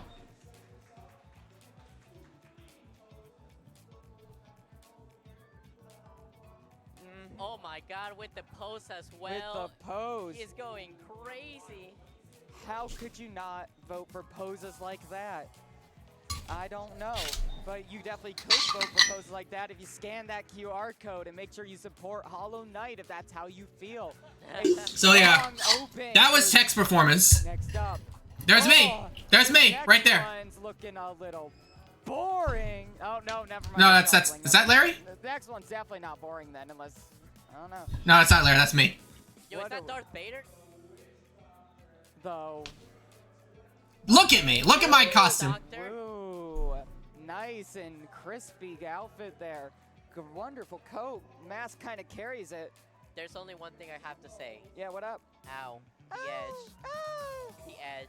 Hey, if it gives him the edge over his competition, I won't judge it. You know what? That's fair. And the mask is pretty lit. The mask is pretty awesome, and the hat goes well with it. It's Oh my god, the camera froze. How could they do this? No! The camera froze! Oh. Uh-oh. The fucking camera froze. How could you do this to me? That's why people didn't vote for me. Oh, all right. All right, we're good. We're good. Next one, though, looking a little... The fuck is this? Oh, all right. All right, we're good. We're good. Larry! And there's Ricky with the Larry outfit. Recently seen in this Pokemon Scarlet and Violet game, he says often Calder is the best part of that game. By far, no contest. Wait, Oh. has Oh, he's a weak. He is a normal type gym leader, so this makes a lot of sense. Makes a lot of sense. Wigglytuff's a fairy type, you imbeciles! Next. This is Sunny Deluxe. Look at her. Look at her. She's fabulous. Look at her. Oh, I hope. Fabulous. Oh! Look at her. Someone knows how to make an entrance. That's Sunny Deluxe. And we have a pirate. Dark She is pirate, fabulous. and she knows how to point at the camera. Ooh, I mean, she scouted out the venue, learned where the camera was. That's a huge buff for her game plan. And gotta say, not sure if it was a specific pirate, but I want to know that pirate if it was. And this guy won. This fucker won. This fuckface won. wait. Did we pay for the stock license? Of course not, but that's too late for that now. Let's just ride. I hate this. I hate this so much. Fuck this shit. God. When you go 0-2. When you go 0-2. Yeah, Pigeon. Alright. Right here. This one. Kamal's outfit. Some context. You know where he points, right? Hold on. Right there, where he points. He's pointing at me. He's pointing at me on the table. Because I wore the Plague Doctor outfit and my mask looks like a bird, right? He was pointing at me as like a fellow bird. If I had my mask on, I would have went up there and I would have pecked him. It would have been so fucking funny. But unfortunately, I had taken my mask off. If I was able to put it on in time, I probably would have went up there with him. But that didn't happen, unfortunately. Hello, Random Snore. I'm talking about my curtain call experience. I'm sure that carries. What? That's so unsanitary. Get Yeah, he's talking to me. Yeah, look, he's pointing at me. He's pecking me. I'm glad a normal bird stopped in. Glad you paid your entrance fee to curtain call. Everybody but hide your I don't bread. know. Everybody hide your bread. Hide your bread, gang. Hide. Hey. Okay. And then there's you, Clace. There's you, Clace. Alright, Is next. Oh, he's standing up. It's you, classe, dressed as what? You, classe. Okay. Signature Aegis slash. Little tipsy. There is a bar in this venue, but I'm totally sure it's not that. Oh my goodness, he is dressed up like a true sword master. Oh. Oh, and he gave 99 Dash. 99 Dash got the Aegis Slash plush from him. I don't know if he kept it or not. Defenseless. If he gets attacked now, he'll get in trouble. But the showmanship is immaculate. Let me tell you. I don't think he got it back. I think you Clace got it back. He didn't get to keep it. Oh well. He also had the shield, so I mean, like, yeah, obviously give that shit back. Yeah. Is he a Shaolin master? Is he a karate master? I think it's a Wu-Tang. Break some wood. Chop some wood in half. Just smash that monitor right now. I don't know what he's supposed to be. I don't know what Jin is supposed to be. Karate chop the monitor. Yeah, do it.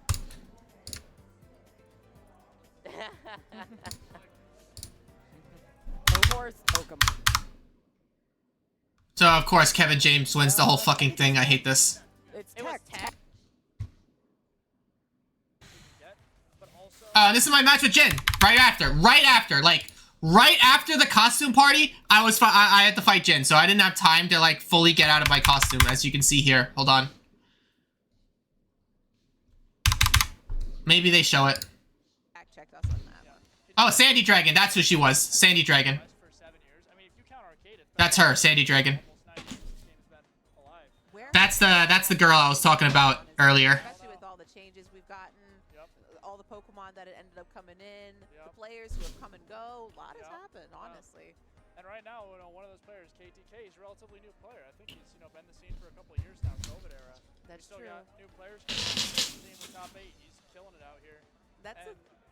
Oh, they're talking about me. He's got a killer outfit too. That's right, especially considering the fact that he's mostly been online. Top 8. He's killing What? it out here. That's I hate the volume on the stream. I could hardly hear these people. Like, I can't hear them. I have the volume on max, and I can't hear these dudes. Got a killer outfit too. That's right, especially considering New players coming around. Great to see him in the top 8. He's killing it out here. When they switch over to the player cam, you're going to see he's got a killer outfit too.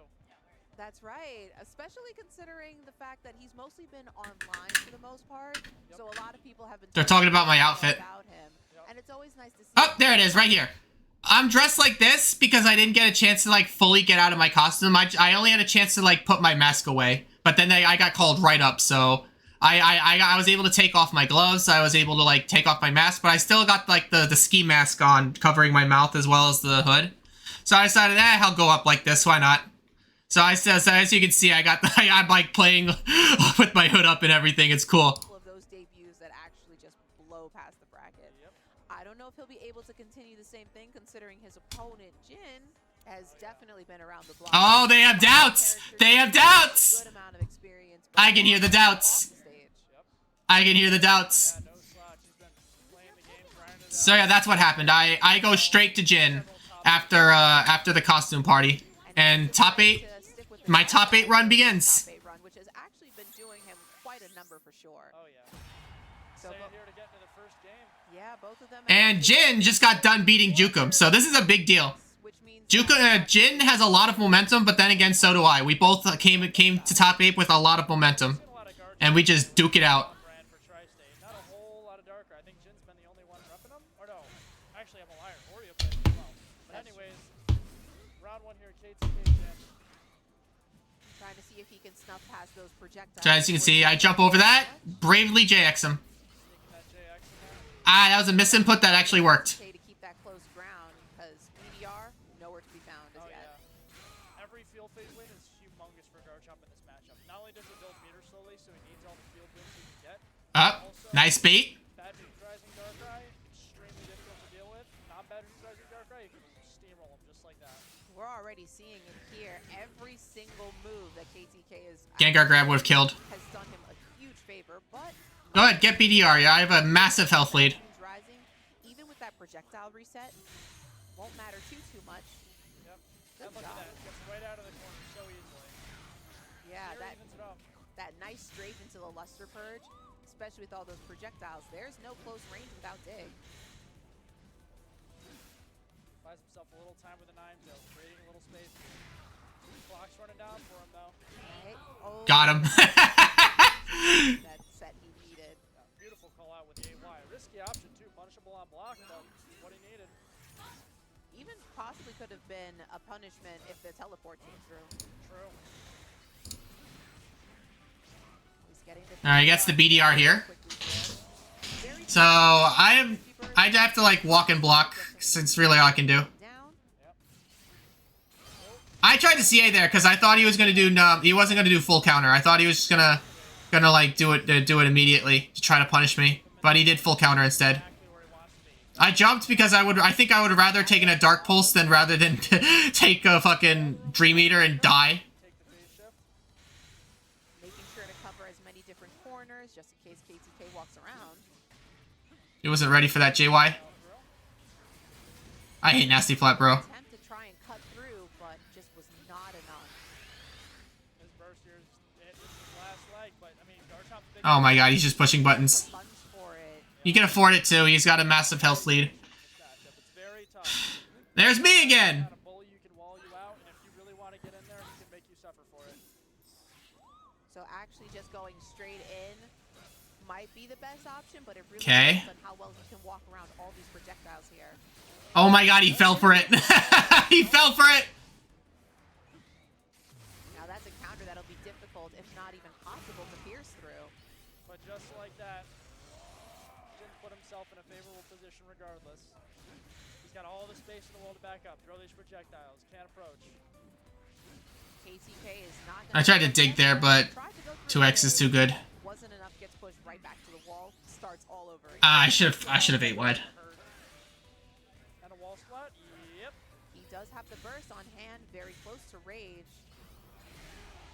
Counter reaches. Space a little further, but Garchomp, very long range counter. There's the burst. KTK still feeling Hey, I got him. up. Wasn't able to get I screw up the setup, it's fine. that he needed. Wants the setup, attacks the throw. Can't quite punish, he's still in the corner now. Ninetales gonna push him off, buy him a little space here. Very good Ninetales though, really saved him from a hectic situation. Might opt for the I didn't reach him. It's fine. No, that jump. No, He's dead. not. He's fucking dead. Jump was too late for rage. I'm surprised some of you in the chat didn't think that would kill. I'm actually kind of offended you guys didn't think that would kill. This time,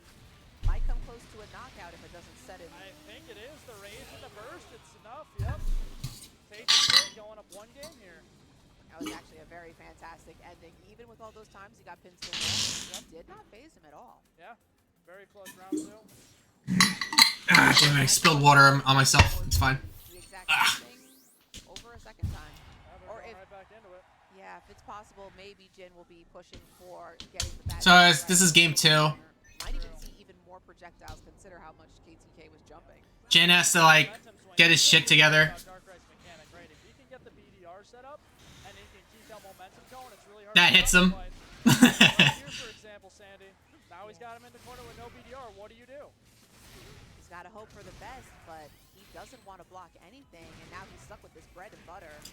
Jin, block! Set him in the corner, very smart stuff. Jin, block! Not punish. Jin, no! Why aren't you blocking? Right into the counter damage.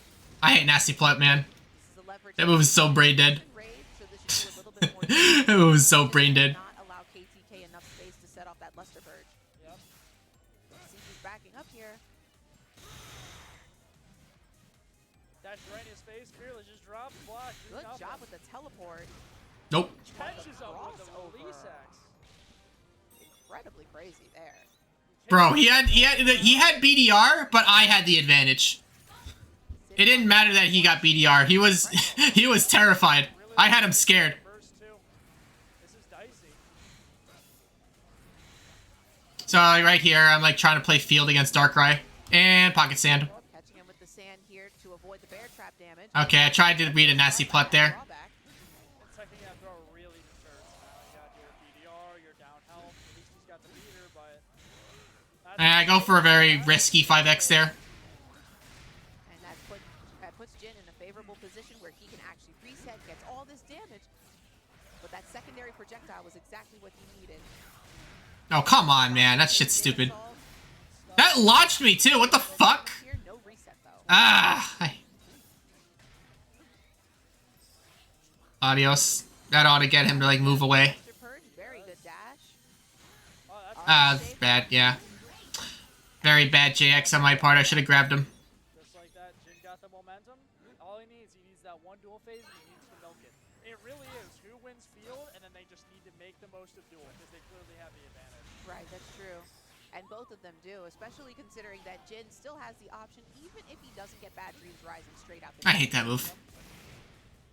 Fine. Sometimes he just needs that. Oh, that's a setup, by the way. I tried to jump. I tried to jump that, but the game wouldn't let me. I probably should have CA'd there. Oh, that's going to be a good combo off of that. Even though he's just getting those tail end hits.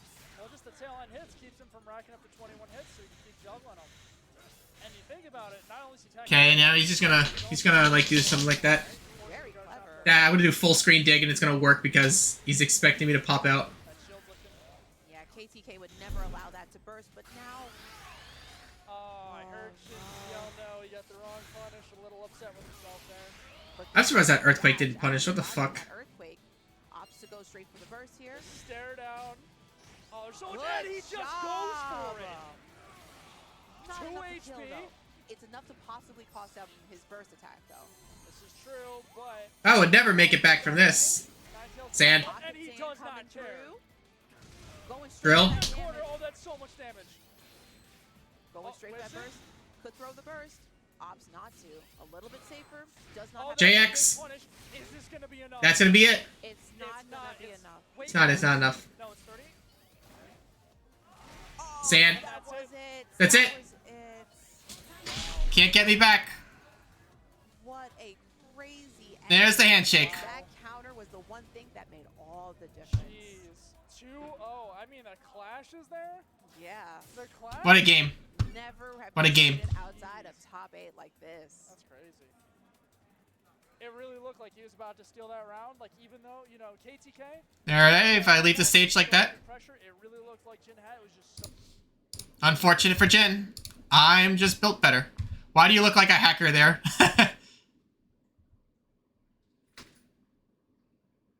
How much Garchomp burst if you don't combo anything before? It does like 250 something stupid like that. Hold on. Let me see.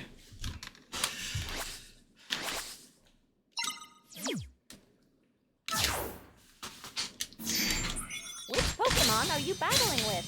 Time to pick a support set. Pick the stage you want to hold your Some battle in. stupid number.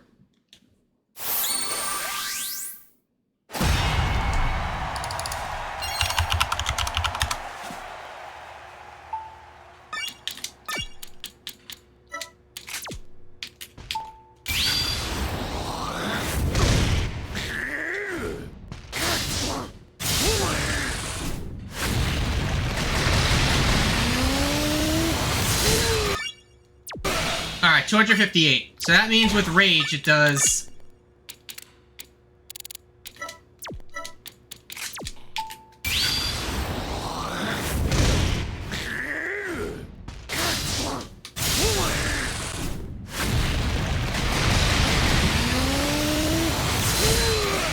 $281. Yeah, that sounds about right. Against burst rage.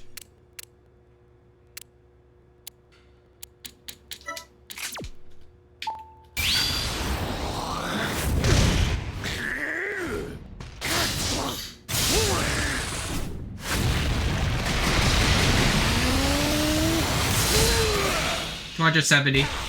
Yeah, sounds about right.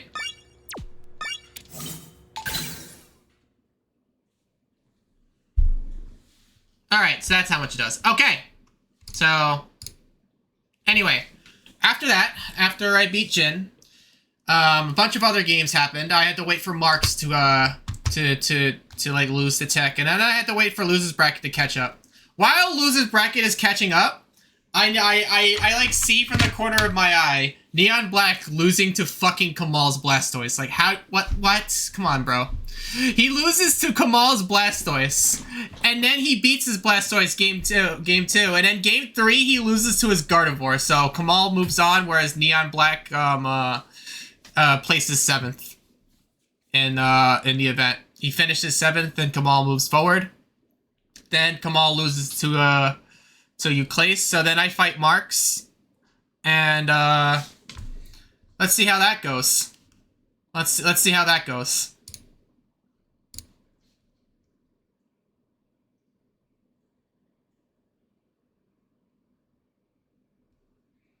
Yeah, this is like much later after. Yeah, it's like a good maybe 40 minutes later. Or so minutes later. Like almost 40 minutes later, I fight Marks after Jin. In the meantime, I was doing a lot of talking. I was hanging out with Alpha Flower, talking to people, having a good time. Is there a player cam before? Yeah, they're right there. See, like right here, I changed to my hat. I changed to my black hat. The hat that I used in the costume party. The brim was like stuck upward, so it's kind of awkward, but I still feel like I looked pretty good. The lighting also did a lot of favors for my shirt. As you can see, I'm right over here.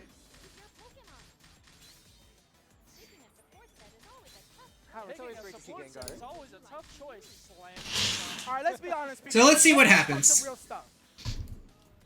Who do y'all want as a supporter? Nia or me? I want Jin. I want Jin. Pokken 2, please. Put Jin. Yo. Jin is support. Oh my god.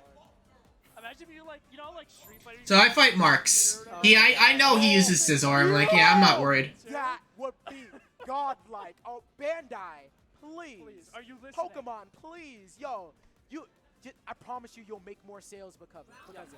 Easy money. I'm telling y'all. All right, now this is interesting. I'm just homing under his shit because he never does the cancels. Are you seeing? I don't care. Oh, okay. All right, He keeps grabbing me. But you know what? What I find So Marks starts off with a very convincing game 1. I've never seen this ever. He like whoops my ass. He like gets all the right reads in game 1. I mean round 1. Like the very first round, he gets some very good reads on me. Especially since like, ooh, 8x combo conversion. Oh, we don't have those yet. And he kills me with that. I'm dead. I'm fucking dead at 79. I'm dead through rage to Scizor grab. What kind of bullshit is this, man? I hate that grab. Scizor does still have the homing cancels. I can't punish that because of staples. So even if Gengar wants to go like, okay, I'm gonna go under this, he can just cancel, be like, oh, perfect block, and now you're done for. One thing I want to know is that last field was so smart, where he put down the staples and you knew he was safe to go for that U-turn, so he landed in the staples. There was nothing you could do to punish. I never get tired of the bob punches into like the JY, into like the Shadow Sneak. Or Astonish. It is always fun to watch. Yep. He gets the bug bite off of that. Come on. Yeah, and putting him towards the corner as well. Staples on deck, serving him up hot. Oh, okay. Why not combo U-turn? Come on. Like spaced enough that you could have not pressed shield and you'd be fine. Yeah. People get a little scared about the staples placement. You have to be a little. It's like the Weavile all over again. Yeah. But you just need to know that like, if you stay still, you're fine. The second you put shield, suddenly it now blocks you. You just kind of put yourself in a bad situation. Yep. To be fair, he's against the wall, but. All right, comboing in from the Rotom, being able to steal a little bit of that synergy, but Mark Okay. hits it right back. And that's right after a face shift as well. Ooh, crit. All right. A little bit of tongue action here. Oh, he's trying to time it. He wants a long combo with the timer. Yeah, he does. Ooh, okay. I like it. Yo, why are we approaching with the life lead? The dash through. Ooh, all right, you took a chance. So you gotta pop it now. You gotta pop Yeah. it. 8x. Is he hit? Nope. No, but now he's That people in the crowd actually popped off when that happened. By the way, when I did that, the people popped off. They actually popped off. I'm not kidding. Like I heard yelling in the background. Mark's kind of whimsical. I don't know, but I think so. That's like 50%. but you know, wait. You turn. Oh, Vito, Mark's won, right? You turn bad though. Oh, KTK did. Okay, so it could either be whimsical or synergy, because synergy will give you that much. Yeah. Ooh, Or is it pressure that gives a lot in the last round? pressure also gives that much, especially. They don't know I'm using synergy. They can't tell. That's how good synergy is. Just last round in general. He had flood pressure. Sylvia would have been active already. Oh, okay, yeah. Ah, you're right. All right, the patient Sylveon, the homie, gonna add on a little bit of HP gonna roto. and Scoops him up with a I fucking mixed him. I mixed him, bro. I went up in the air and he whipped the grab and he did U-turn and he got hit by the JX. I mixed him. Just the phases in KTK Story. oh, there we go, and yeah. that's enough burst I- meter. beautifully timed. Yeah, he should be aggressive. Aggressive burst? Mark's get a single thing in. Ooh, you got one guess. Do you guess correctly? Nope, he does not guess correctly. Okay. It was a good idea. I love the aggressive. Wait, someone's popping off in the background. I missed that. Yo, I missed that. KTK. It was a good idea. Yo, look, he's like popping off in the background. He saw my Gengar, he just popped off. Grabs too much synergy. Yo, that's sick. I think that's super epic guy in the background. Forces Marks into dual phase without meter. Goes like, I'm just gonna go Mega Gengar. Yeah, what do you Deal with it. Deal with it. Very, very smart stuff. Sometimes Yeah. it's not the buttons, but it's the overall mental game, the fear. I'm standing right in front of your face. You're looking into these eyes Literally, that want your holding HP. block is a liability now. But if you don't hold block, you just hold the L instead. Hey man, in all cases, it goes either way. Oh, that JY. Oh, I need to see that again. I need to see that again. I need to see that again. That JY was perfect. Look at that. In all cases, He jumps. Oh, he's hitting the air. He's hitting air, bro. That leg is hitting air. goes either. Get fucked, you idiot. Ooh, Get fucked, you idiot. you up there too. How dare you try to hit me in my own game. Oh, okay. I thought we were gonna go for the hard knockdown. See, not Nah, everybody he- does my Gengar set. So, okay, so Jin's saying I didn't go for the hard knockdown. I didn't go for the hard knockdown because I want to shift the field and I also want meter. So I just end it with release X so I can put him back in field and I can get my free meter from release X. Yeah, your Gengar setup, you invented it, bro? This dude invented everything. And I just grab him. Walk up, pull up. And look how much meter I have. My meter is more than half full. Towards the infamous burst. Yep. And the one thing I think KTK is really nailing, and that's really putting his Gengar to I missed the Rotom. It's fine. It's okay. I get the hypnosis though. every chance he can Go possibly. cross him up. All right, never mind. Oh, where are you going, March? You're dead. Hit him with the lick. The party's over here. Why are you leaving so soon? Ooh, That didn't kill him. So Ah, man. yes, there's better options. Grab? but You know what? I'm not up. No, okay. Sylveon KTK. Oh saves my him god, Sylveon's coming in clutch. From 2 HP save him. Grab. I am getting these grabs, bro. I was in Grab City. I will grab you again and again and again with this character. Been the highlight of I will grab you. You watch out. You better be pushing buttons because I will grab you. meter takeaway. It might be synergy skill if it just. I'll do it. Damage. Beautiful That was such a good punish. That was such a good punish. Look at that. Synergy skill if it's just clear. Chip damage. Beautiful chip Look at this. Hey, yo. Oh. Down KTK. Look at that jump punish. In the skies. The unfortunate part is Marx is going to be the disadvantage here because KTK can just actually burst in response to Marx's burst, like, entirely. And it's going to be... Nice U-turn. Catching him out of skies. He's a little bit with his back against the corner. Again. Ah, I could have followed up from that. Maybe. I don't know. Careful. Oh, he's dead. He's done. This is not dead. No, he's not dead. Wait, Rotom though? Rotom? But we are going to use Rotom. Oh, is this the teabag? That synergy, that is now... That's the teabag! The teabag to add most important grab this tournament. Like, I love that. I know. I need to see that again. I need to see that again. He's a little bit Wait for it. Wait, Again, wait, right here, right here. conversion. I need to see that again. Careful. Crit. Eh. The combo scales too. Rotom? Yes. Take away that synergy. The teabag to add insult to injury. That grab is the most important grab this tournament. Like, honestly. I teabagged. I'm pretty sure people reacted in a crowd. I wasn't paying attention. All right, be careful. Oh my lord, please. Oh! Laser. I love this character, man. Where are you? Jump over him. Sit down. And he got hit anyways. What do you do? Where do you go? That is, like, again, that is the grab of this tournament. Because that grab. Oh my god, bro. That was the highlight. That was the highlight of the whole fucking bracket. Mark's losing to some idiot teabagging him. Alright, so that's where my winning starts to go, like, not happen anymore. And then I lose to the Euclase later. So I end up finishing at 4th. I lose to Euclase. I've already mentioned this in other places, but I probably could have won against him. I probably should have started with Gengar because my Gengar had a lot of momentum, but I started with Garchomp, and little did I know that Euclase had pretty convincingly beaten Aldrake earlier, so he had a pretty good amount of Garchomp experience throughout the bracket. So my Garchomp wasn't able to get the job done game 1. I switched Gengar game 2, but by then I didn't really have any momentum to like win the game, so there's that. I lost 2-0 to Euclase, and that was that. That was that. So I finished at 4th. I showed you my medals earlier. For those of you who haven't seen, I'll show them again. So these are the medals I ended up walking away from the event with.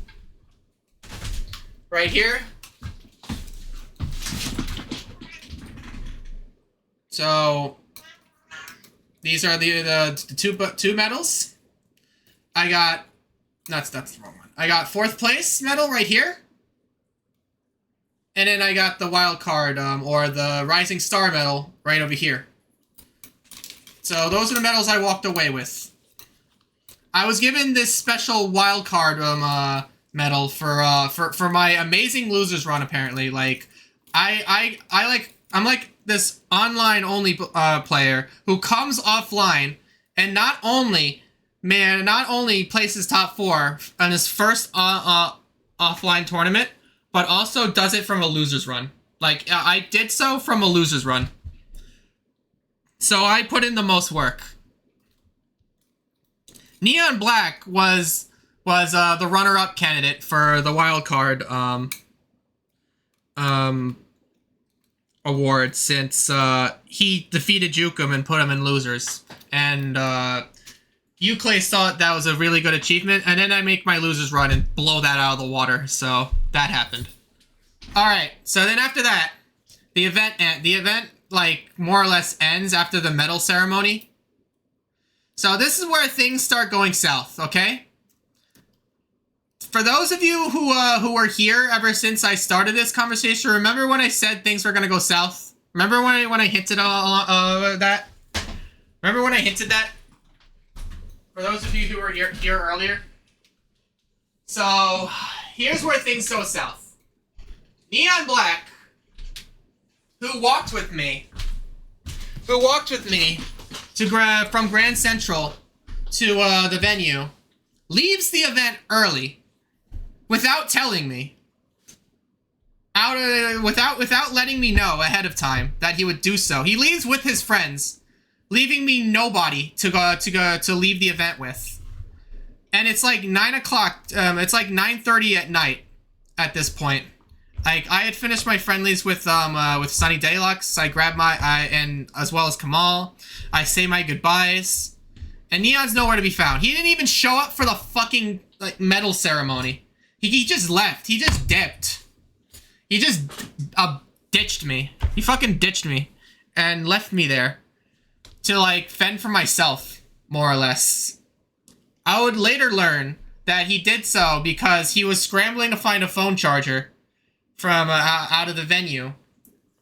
But it still pisses me off that he didn't even bother to tell me, and that he was willing to abandon me at like 9 o'clock at night in New York City, forcing me to look for a subway alone, go to the subway station alone, look for a subway to take back to Grand Central.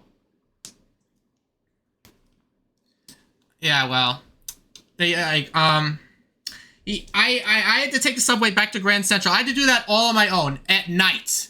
It was like 10 o'clock when I finally got to the subway.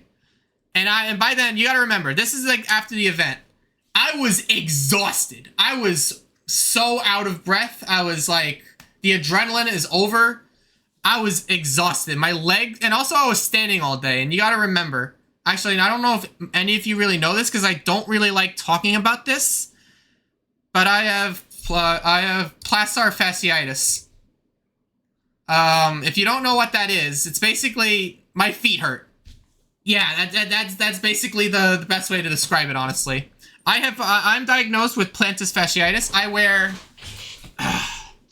wear these to help with that. And these types of shoes. This is a very specific shoe that I got. It's a work shoe. It's like a work boot almost. It's like a work sneaker with an iron sole. A steel toe, actually. It's got steel reinforcement, and this is the type of orthotic that I use, and I have to wear them in my shoes. And if I don't wear those in my shoes, it's worse. It's way worse. Like I cannot. The pain could be unbearable. At its worst, and I was in a lot of pain because I was standing for so long with plantar fasciitis, and it was starting to, and my body was letting me know, like, I was in a lot of pain from it all. And to make matters worse, Neon Black fucking abandoned me in New York City at 9 o'clock, forcing me to, like, do everything I just said I had to do, all on my own. Nobody to help me. No navigator, no extra company. To be honest, I was scared. I was scared something might happen to me, or even worse, I might get lost. Now, I said earlier in this story that my battery pack that I put in my backpack saved my life. Who here remembers me saying that? Candy Sai, if you're still here, I think you might remember me saying that. Because it fucking saved my life. If I did not have that battery pack, my phone would have died and I would have had no way to navigate the city. If I did not have that battery pack in my backpack, my phone would have been dead because my Mophie case failed me. My Mophie case, for whatever reason, wasn't charged. So I had no way to charge my phone other than the battery pack in my backpack. And if it weren't for that, my phone would have been dead. So my phone was like at fucking 7% or some shit like that throughout my journey home to you know, find the subway, as well as me remembering the way to the subway. I remember that. If I didn't remember the way, I still, like, I had my phone, like, remind me more or less. But, like, I walked back to Canal Street subway. If my phone had died, I would have never been able to make my way back to Grand Central because I didn't remember the stops. I had to, like, figure it out through my phone. And that battery pack that I brought with me is what let me do it. Actually, I wonder what happened to the second one. I had two. Where's the second one? There it is, right here. So I brought not one, but two battery packs. First, I brought... How much is this charged? Alright, this is on 2. I brought these 2 battery packs. This is the one I ended up using. This battery pack saved my ass from being stranded in New York City at night. I want you to think about that for a second.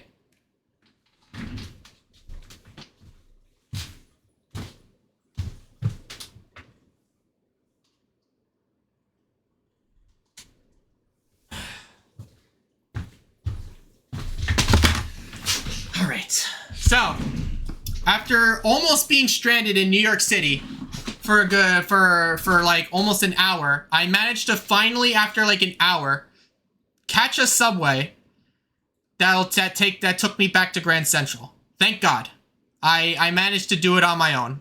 That was good news for me. I felt relieved. At that point of the night, I was pretty pissed off at what Neon did to me. Dude stood me up hard. That was a real dick move of him to do. And I told him this. I had a long talk with him. I told him that he told me why he did it and how he was feeling. I don't care about that right now. Right now, it's going to take me a while to get over that. But right now, I'm going to get over it eventually. I'll get over it. We're friends. And that friends forgive each other. That is what friends do. But to do something like that in general is a showcase of character, I feel. Whatever you do in a desperate situation really highlights who you are deep in here. In my desperate situation in the city, I showed who I really was. Somebody who, even though they're in a lot of pain and in a really bad situation, I showed to myself that I'm a person who will persevere no matter what and see it through. Even when they're in pain, even when they are exhausted, they will find a way out of their situation. And there's somebody who will plan ahead of time to get out of that situation, which is why that battery pack was in my backpack in the first place, because I planned ahead. I planned for my phone to be for the potential of my phone being at critical health in New York City, and because of that, and I also planned for the potential of me running out of money, which is why I asked my mom if I could borrow some spare cash. I asked my mom prior to going to the city if I could borrow spare cash in case if anything were to happen, and she lent me spare cash. And that spare cash is another thing that helped me out, because it helped me use the terminals that were cash only. By the way, the terminals that I was going to use to pay for the tickets were cash only, and my Apple Pay wasn't working. My Apple Pay was not working well because my bank account is fucking me in the ass right now. So there's that. So I paid for my ticket in cash. I spent a good fucking 20 minutes alone in the subway station trying to figure out what fucking subway, where the fucking station 6 is or whatever on my phone. I had to figure that out all on my own. And I eventually did. I figured it out. I caught the subway at like maybe around 10 o'clock something, and I'm in the subway, and I follow the phone's directions to take 8 stops, exactly 8 stops, and I do that, and I end up in like Grand Central 42nd Street. So I'm finally in Grand Central. Things are smooth sailing from here. I could finally go to Grand Central, and from Grand Central on my own, I could find the Long Island Railroad system, and then take a train home. Now, I make it to the Long Island Railroad in Grand Central, and at this point, my exhaustion and my pain, my body was screaming. Like, my back hurts, my arms hurt, and the pelvis area where my spine is, that was killing me. That area in particular was killing me, and all of my legs up to my knees were like creaking. Like, I could feel pressure in my legs. The blood pressure in my legs. I could feel it, like, building up. It was, like, throbbing. My entire, like, my thigh, or was it my calf, or whatever? Yeah, my calves were, like, up to my knees, as well as the bottoms of my feet were, like, screaming in agony. And I was exhausted. That didn't help either. I was tired, I was suffering, but I was also relieved because I was genuinely scared. I was afraid that I would get lost and stranded in New York City, and to be in the Long Island Railroad right there gave me a sense of relief that helped me like feel better, calm myself down. Finally, I was going to get out of here. I planned to take the 1113 train from Babylon to the Babylon train on track 303. And then disaster struck. Disaster struck. The train closed. Right on the spot. Even though the Bolton said it would come. No, he didn't. He did not even tell me he would do something like this to me. It did not occur to me that he would. No, he didn't tell me anything. He left. He ghosted me completely. He didn't say anything. He didn't say that he was going to go outside and go grab a charger. No, nothing. He left me there. He abandoned me. I think, like, that is... You don't understand how fucked up that is. That's why I'm so angry at him. That's why I'm pissed off at him. Like, it's going to take me a while to get over it completely. Like, I've mostly forgiven him at this point. At this point, I've mostly forgiven him because you got to remember, we're friends. But at the same time, remembering just how messed up that is, the idea of that is like, it's just hard to shake off. It's hard. But anyways, back to my story. Enough about him. Enough about what he did. Let's continue because I kind of want to end this. I gotta end this soon because I gotta leave soon. So, disaster strikes and the train closes.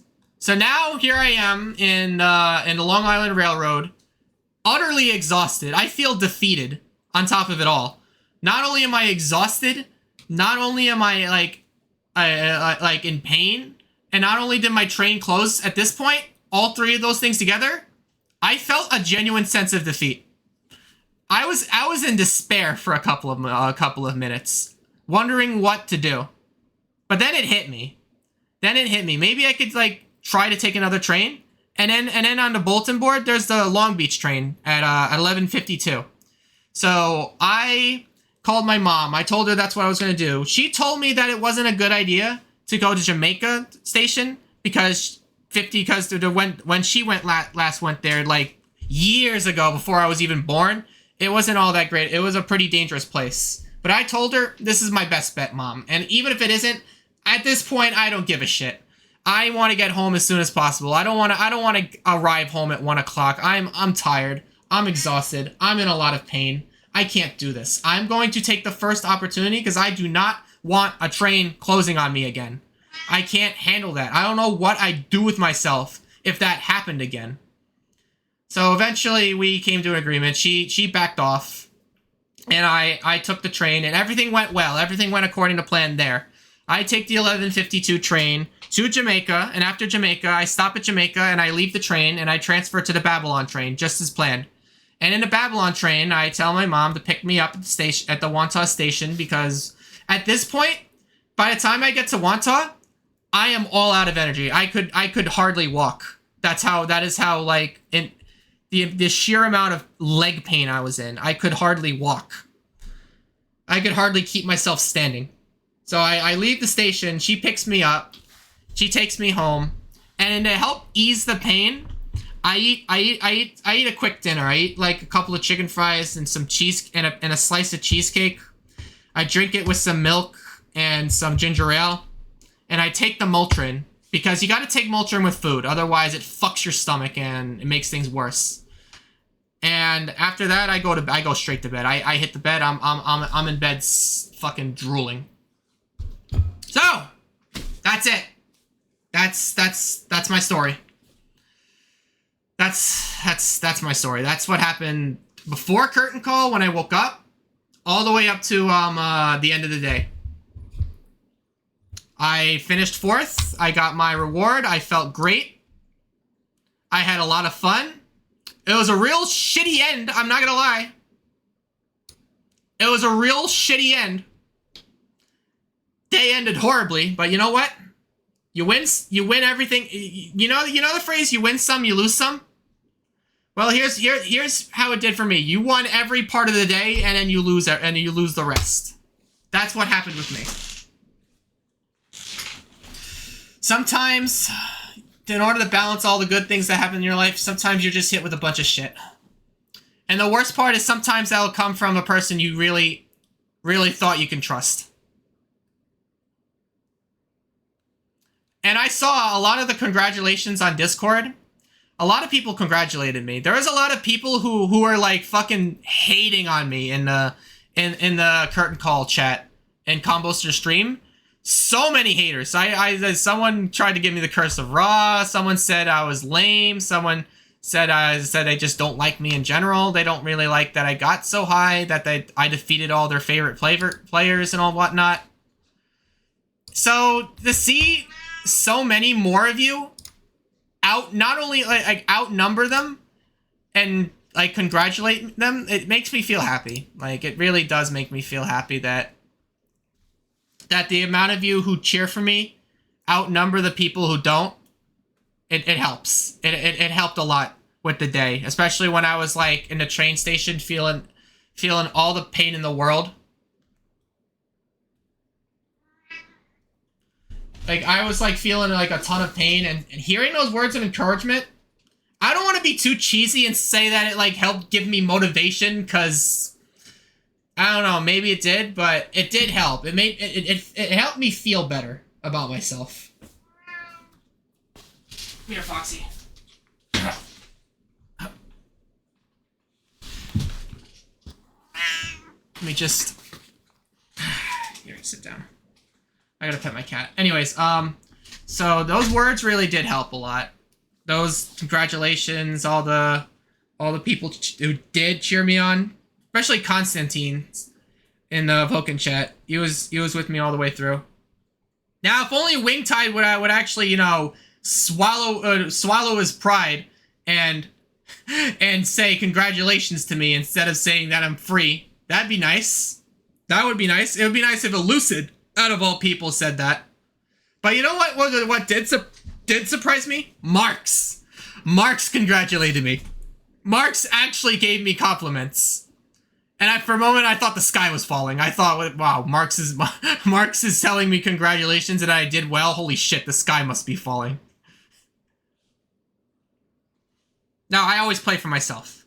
That's just how it always was. I am a selfish bastard. I will play for me. I came to Curtain Call for because Vanny gave me the prize and she couldn't take it, and I ran with it. It was a good. She did good. She gave me she gave me the prize, and I made the most out of it. Now I got now I walked away with Curtain Call with more than just bragging rights. Not only did I win 4th, but I won, you know, 2 medals. And Euclase even told me that I'm getting paid for this. That it's top 4 payout.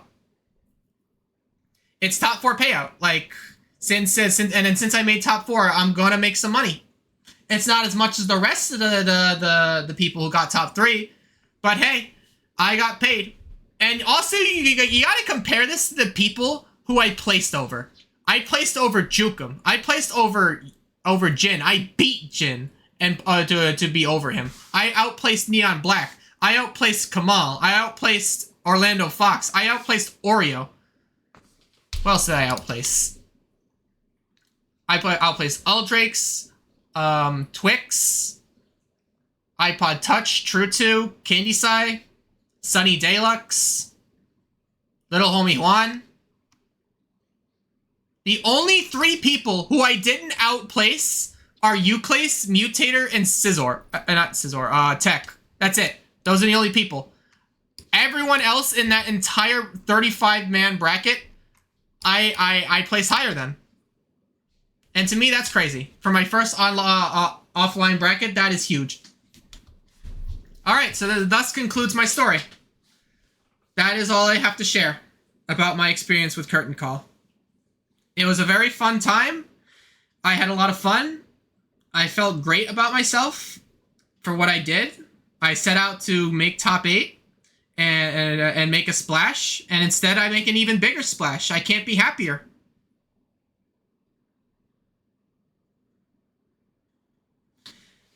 Everyone who has been with me saw me grind for this. I worked for this. Would be great to see you more events. We shall see, Vanny. We shall see. If I play my cards right, I might be able to attend Frosty's. That is a big maybe. That is a big maybe. Do not hold that over me. But anyways, before I leave, she wants to say hi. Here, say hi. Say hi. Foxy, say hi. Foxy, look at the camera. Okay, fine. Don't look at the camera. You can leave. Alright. That was Foxy. And Lily's not on the board anymore. Alright. I can finally take this jacket out, my curtain call jacket, I'll call it now. This is a cool shirt, though. I like this shirt. But it's not what I wear in curtain call. I wore the other shirt. But still, it goes well with the outfit. Alright. Before I go, do you guys have any questions? Any closing thoughts? Share them now. Or forever hold your peace.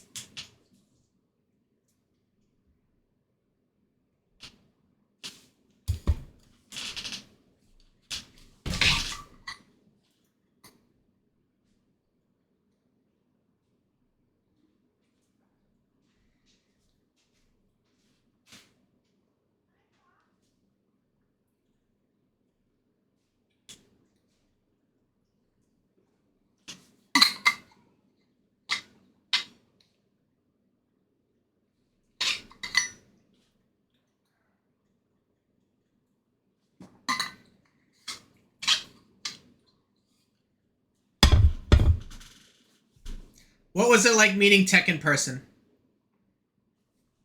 His face was like... He has that chin. He's like... He's got his chin up to here. And the rest of his face... what was it like meeting him in person? I didn't have the heart to trash talk him in his face. I didn't have the stomach to do it. I kind of just met him. It was whatever. I took a picture with him, but that's staying on my own camera roll. That's about it. That's all I could really say about that. And then he wins the whole event without dropping a single game, because y'all are tards! How is this character not banned yet, man? This is what we want? Is this the fucking shit we want? Do we want Scizor to win everything? And the only Scizor that doesn't win everything is the one Scizor player that doesn't give a shit about anything at all? Seriously? This is what we want? Fucking Mutator couldn't take a game. Fucking Mutator. This character's broken. He's broken. Like, broken. Get rid of him. Get rid of Scizor, and Tech will fail. Tech is not a top-level player. He can't function without Scizor. He can't do it.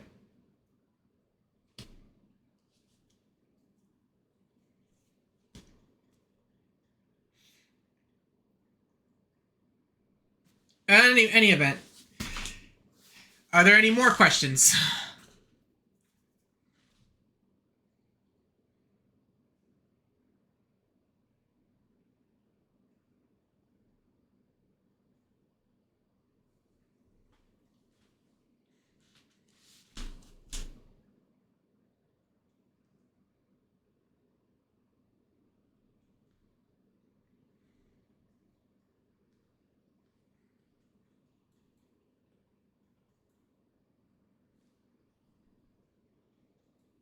What do you think of Aldrich?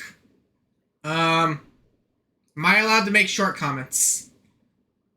Maybe not. Alright, in any case, aside from Aldrich's trophy-sized height, fun-sized height, other than that, he's a pretty cool dude. He is the exact... I think I mentioned this earlier in my story.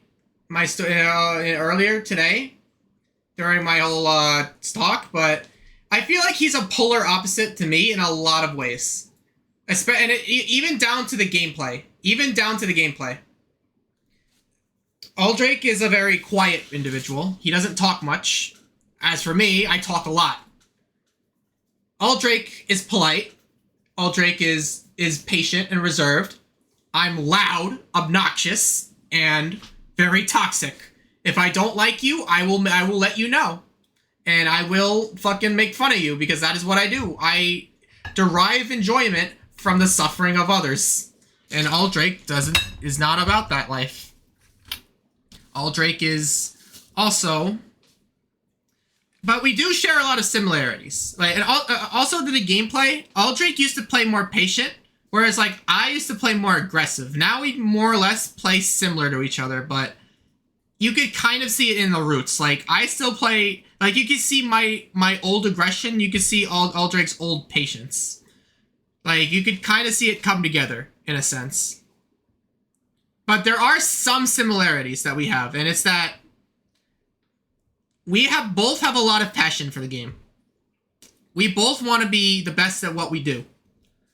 And that's because we like to analyze things a lot. We're the type of people to know a lot about the game because of our willingness to learn about it. We like, in other words, we're nerds. We're both almost equally, if not, I'm a bit more of a nerd, I'd say, but he's quieter about it. Whereas, like, I would let you know everything I know. Whereas, like, he kind of just keeps it to himself, more or less. Unless you ask him, or unless the subject comes to attention. Otherwise, who knows what he's thinking. I had one more thing. Oh, yeah, one more thing. Aldrake needs to prove that he can't just play Garchomp. That's another thing. Actually... Yeah, actually, guy. You're the, Aldrake can be like that too, but he usually keeps it to himself. The, actually guy. Yeah. But I know a lot about the game, and I want to share that information, and I hate people being wrong. I hate when people are wrong. And I hate it when people spread misinformation, because that shit's stupid. Anyways, I got work in 10 minutes, so I guess... He used to play Lucario a lot, yeah, but he's not good at it. Like, I hate to break it to you, but it's not good. It's not as good as his Garchomp. Nowhere near, not even close. Like, it's just not. I would like for it to be. I want it to be. That way he could actually, you know, play two characters in bracket and not always rely on Garchomp every time. So that way when you fight the Scizor player, you don't just automatically fucking lose. That'd be great. That'd be cool. That'd be quirky. Maybe you could actually take a game or two off, take more sets off of tech more often. Maybe it won't just be me anymore. But until then, you're carried by Garchomp. I'm sorry, bro. That's how I feel. That's just the way it is. Anyways, that's all. That's all I have time for today. And here's my closing statement. Today was not an FFC day because my fucking Ethernet cable decided to shit its pants and not let me do it. But you know what? Maybe it worked out in the end because it allowed the time for me to share my share my story in greater detail than what a Twitter post could ever do. So that worked out. Today was a very personal stream. It was a me stream. You won't be getting too many of that. Usually all I do is post gameplay here. That's it.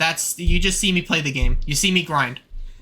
But now you have a nice piece of you have a nice chunk of me personally. You get to know me as a person, and I guess that makes you guys feel more intimate with me. I don't know.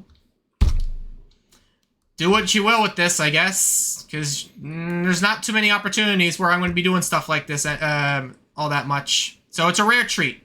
Enjoy it. Thank you so much for stopping by. And I'll see you guys later. Stay tuned.